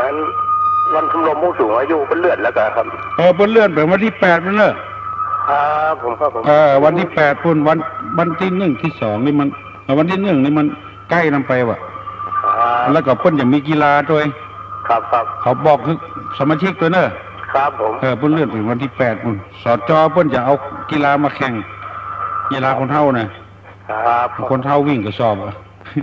ขาไถ่ม่วนในวันนั้นมาครับมาขายครัวครับขายของป้าอยู่ด้วยห้องเลยครับขายครัวด้วยห้องเนาะครับผมไปหาประโยชน์ส่วนตัวแล้วนี่ครับยินดีนะครับบุญรักษาสวัสดีนกอะไรฮัลโหลเจ้า ไหว้ศาลเจ้าถูกไหมทราบปัญหาที่ถามตะกี้นะนกอย่างนั้นนกน้อยทำรังแต่พอโอ้ถูกต้องแล้วเนอะเก่งมากนกกระจอกหัวใจนกกระจอกหัวใจนกร้อยทำรังแต่พอตัวคือมันบ่โลภนักถูกต้องแล้วนกอะไรมีแต่คนดูถูกนกอะไรอย่างมีก็คนดูถูกป้นดูแควนหัวนกอย่างฮัลโหลเจ้าไอ้สาจ้าตุลุงบ้านนั่นนะเท่าบาทแล้วเนอะวันนี้เนี่ยฮะเท่าบาทแล้วเนอะบาทนะพอดีตะกี้โทรไปที่วัดฝ่ายหินท่านอาจารย์วิศวัตรเป็นบอกว่าที่ประชาตินี่เพราะว่าสาวอากาศมันเคลื่อนไปน่าตอนนี้ชัดแล้วค่ะตอนนี้ต้องมาฟังที่96นี่ชัดเจนมากดีละคนอื่นนี่คงฟังเหมือนกันนะตะกี้น้องเดือนไปฟังที่ของ94ผู้เสียงวัดโสพนารามเดี๋ยวนี้ปิกมาฟังที่96ละชัดเจนนะคะชัดดีละบอกว่าสาวอากาศพี่น้องทั้งหลายอยู่ไกลๆกับฟังเนอะมันเดี๋ยวนี้ชัดละตอบปัญหาตุลุงเนาะนกอย่างนกกระจอกแหละพี่เปิ้นดูแควนเลยเนาะตะกี้พี่แดงผิดไปแปดไปเนาะนกน้อยทำรังแต่พอตัวเปิ้นประตอบนกกระจอกวันเดี๋ยวนี้ถูกแล้วนกอย่างที่เปิ้นดูแควนเนาะกระจอกเกี่ยยินดีนะเจ้าไอ้สาเจ้าบุญรักษาอยู่ดีมีสุขอายุมั่นขวัญยืนเนอะอ้าวพายอู้ตัวตุลุงแถมเนอะอู้ตัวตุลุงแถมเนอะกันบอกอู้ตุลุงก็จะอู้เนอะไผ่มีผ้ามีครัวที่ใจแล้วบัดใจเตื้อบัดใจละมันเก่าละเอาละไว้ก็เต็มตู้เต็มซักแถมแล้วก็เอาใส่กล่องมาให้ตุลุงเนอะแต่ว่านี่เพิ่งก็โทรมาแถมเนาะเปิ้นใครได้ก่อนปีใหม่นี้ปูนไก่เนอะตั้งดอยเต่าเมืองฮอดปุ่นตุลุงก็โทรไปเปิ้นเจ้าอยู่ประมาณวันจันทร์นี้เปิ้นอย่ามาเอาวันเสาร์วันอาทิตย์ในไผ่ว่างๆก็ขอซักผ้าซักครัวที่มันถ้าปีใหม่นั้นก็ต้องเปลี่ยนละมันหนักลำไปเป็นหนังสือหนังหาก็เอาเครื่องอย่างก็ชุดของนักเรียนก็เอาชุดของข่อยก็เอาดังนั้นนะเอามาเถอะวันเสาร์วันอาทิตย์หน้านี้วันที่1ที่2เนี่ยมาให้ตุลุงจะได้มอบเพื่อเปิ้นจะมาเอาคำวัดเพเอาจะเอาไปส่งมันไกลบ่มีเงินมีทองเท่าใดฮัลโหลเอามาละป้นนานอันตวาเนี่ยก็วัน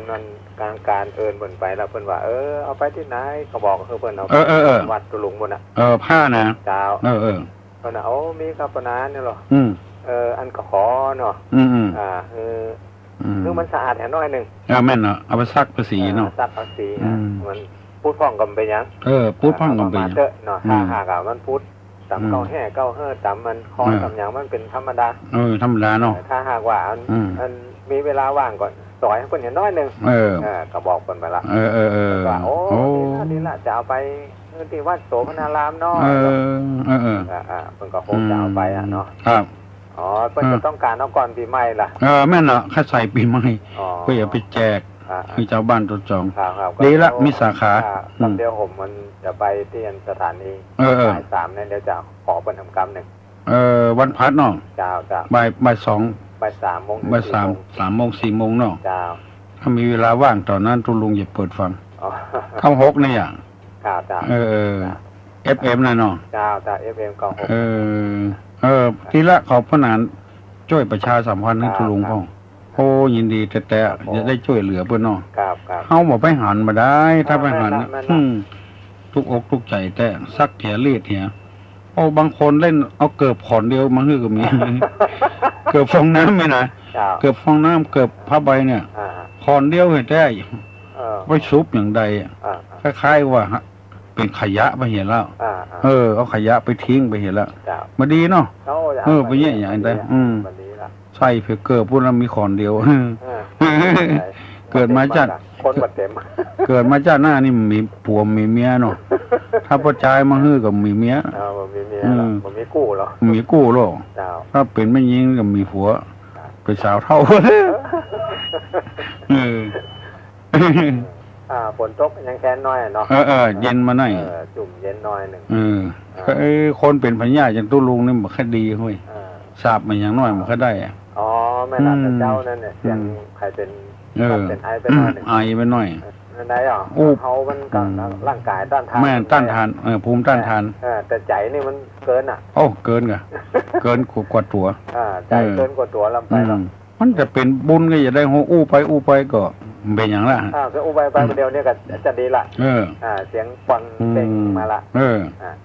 มันบุญบุญเนาะบุญเขาบรรลุเนื้อก็คือถึงเจ้าบ้านโอ้ได้เกิดถึงแต่มันกระตึงนอนกระตึงมารับอยู่แล้วแม่นเนาะของเอิญมาว่าอันออกทั้งวันต้องลงเลยของว่าอันเขาก็จะมาโยนเนาะโยนเขาก็เกิดถึงกับอินโดโอ้อินโดกันคนเดียวคือคนหลายคนนี่อย่างงูฟังเนี่ยอนุโมทนาด้วยทุลุงนะเพราะว่าอันเป็นก็เอาบุญเอาอย่างมาเพิ่มให้ทุลุงให้ได้ได้นักขึ้นเนาะได้นักขึ้นอันใดมันดีถึงเอาหมดขณะนั้นที่บ้านตะกี้นั่นก็ถูกต้องคนเฮาเนี่ยเขาจะต้องดูตัวเปิ้นตังเดียวนั้นบ่มอหรอกดูตัวเก่าตัวเขาเอาคนบดีมาเป็นคนดี100 คนได้สัก3 คนก็จัดดีละอ๋อดีกันมันไม่ได้เสี่ยงอย่างหรอกไม่ได้เสี่ยงอย่างเครื่องสืบชะตาเขาถึงโขนมาไว้วัดที่ซื่อเอาปิกหมูหน้ากับแปลงสะจ้วงเนี่ย3-4 อัน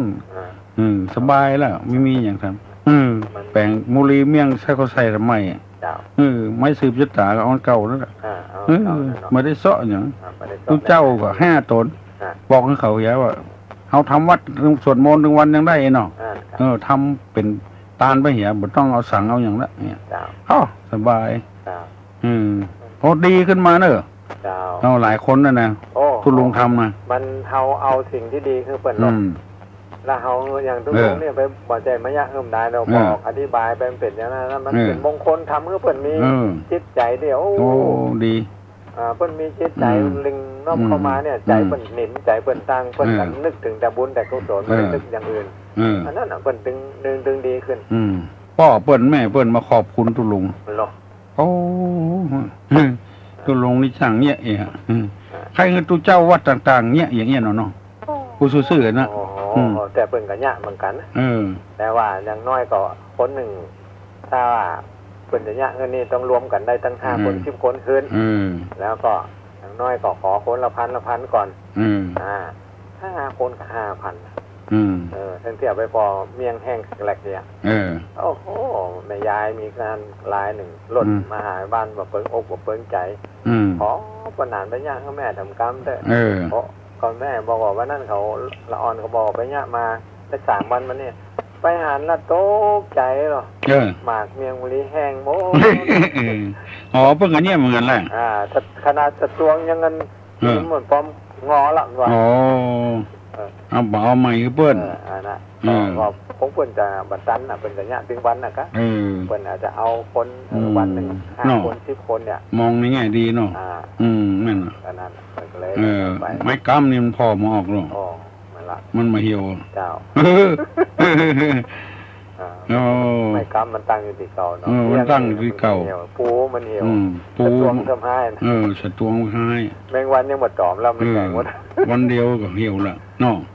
จ่อนี่ก็ยังแควนน่ะเป็นกระดาษจวนเก่าก็ได้มาหาบ้านก็เลยมาขอเอาสตังค์มาแต่มันยะทำไมก็บอกแม่มันต้องเตือนจะแปลงไปคือก่อนเนาะแปลงไปเอาสตังค์เปิ่นแปลงไปยะอย่างเสร็จเรียบร้อยแล้วเปิ่นก็เอาสตังค์มายัดถุงมาอยู่บ้านพอเขาได้ถึง3 ปันก่อนเอาเปิ้นว่าเนาะเจ้ามันเป็นอย่างทุลุงทำให้กันอยู่ในวัดนะโครงการของทุกเจ้านี่มีโครงการใหม่มันเกิดขึ้นมาเพราะความคิดของเขานะเขาเอามาหดน้ำมนต์ตั้งใต้วัดเป็นหน้าบางใต้กดน้ำลาดเขาว่าถ้าสืบชะตามันทำมันจะดีก็อะไรเนาะเลยชวนทุกเจ้าเขาสุดสืบชะตาอาทิอุณนัสวิจัยโยเนี่ยกันลูกเก๋โอ้โหนะทำมันดีนะมันถึงดีนะเขาเหมือนมันกับเขาละครับไอ้น้องจะโทรมาหาตรงกลางไหว้ศาลเนอะบุญรักษามันควรยืนเป็นลมโพลมไทยของอยู่ดีเนอะไหว้ศาลเวลาเลยไปจัดนักละขอให้พ่อแม่พี่น้องทั้งหลาย อยู่ดีมีสุขอายุมันขวัญยืนหิมากาขึ้นมีโชคมีลาภผู้คนยกมือไหว้จะหือปอนนะสัพปีติโยวิวัชชันตุสัพพะโรโกวินัสสตุมาเตภาวะตวนตารโยสุขีทีคาโยโกภาวะอภิวาธนาสีริสานิจังวุธาปจายิโนจัตตาโลธรรมาวัฏันติอายุวันโนสุขังปะลัง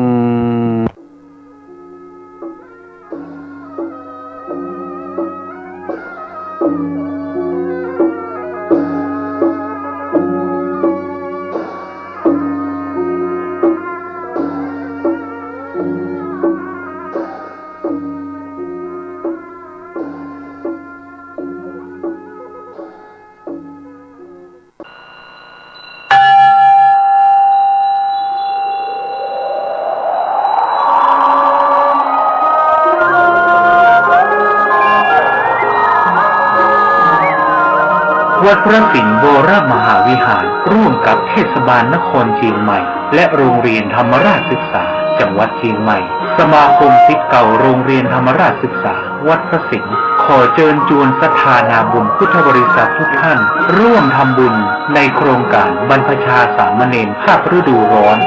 122รูปเพื่อเฉลิมพระเกียรติสมเด็จพระนิธิธิราชเจ้ากรมสมเด็จพระเทพรัตนราชสุดาสยามบรมราชกุมารีที่ทรงเจริญพระชนมายุ68 พรรษาและเพื่อถวายพระพรแด่สมเด็จเจ้าฟ้ากรมหลวงราชสารินีสิริพัฒน์มหาวชิรราชธิดาและเพื่อน้อมถวายแด่พระเดชพระคุณหลวงพ่อพระอุบาลีคุณูปมาจารย์ฟูอัตศิวะมหาเถระองค์ผู้ก่อตั้งโรงเรียนธรรมราชศึกษาในวาระครบ122 ปีชาติกาลในวันอาทิตย์ที่ 2 เมษายน พุทธศักราช 2566 ถึงวันพุธที่ 12 เมษายน พุทธศักราช 2566 ติดต่อสอบถามสมัครเข้าร่วมโครงการบรรพชาสามเณรภาคฤดูร้อนหรือรับเป็นเจ้าภาพบรรพชาสามเณรรูปละ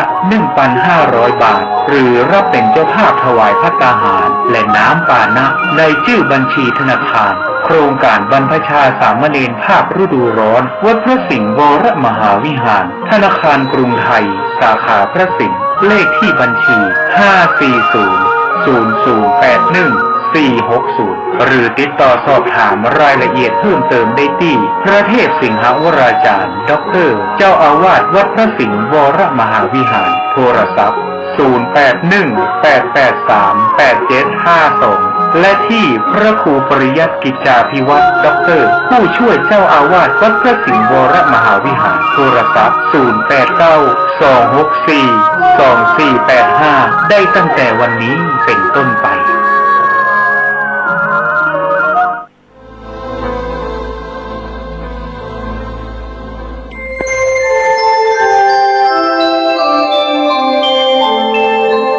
ขณะนี้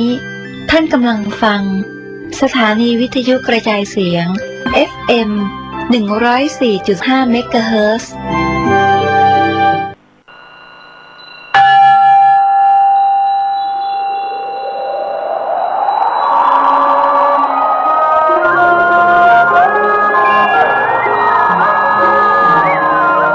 วัดพระสิงห์โบรมหาวิหารร่วมกับเทศบาลนครเชียงใหม่และโรงเรียนธรรมราชศึกษาจังหวัดเชียงใหม่สมาคมศิษย์เก่าโรงเรียนธรรมราชศึกษาวัดพระสิงห์ขอเชิญชวนศรัทธานาบุญพุทธบริษัททุกท่านร่วมทำบุญในโครงการบรรพชาสามเณรภาคฤดูร้อน122รูปเพื่อเฉลิมพระเกียรติสมเด็จพระนิธิธิราชเจ้ากรมสมเด็จพระเทพรัตนราชสุดาสยามบรมราช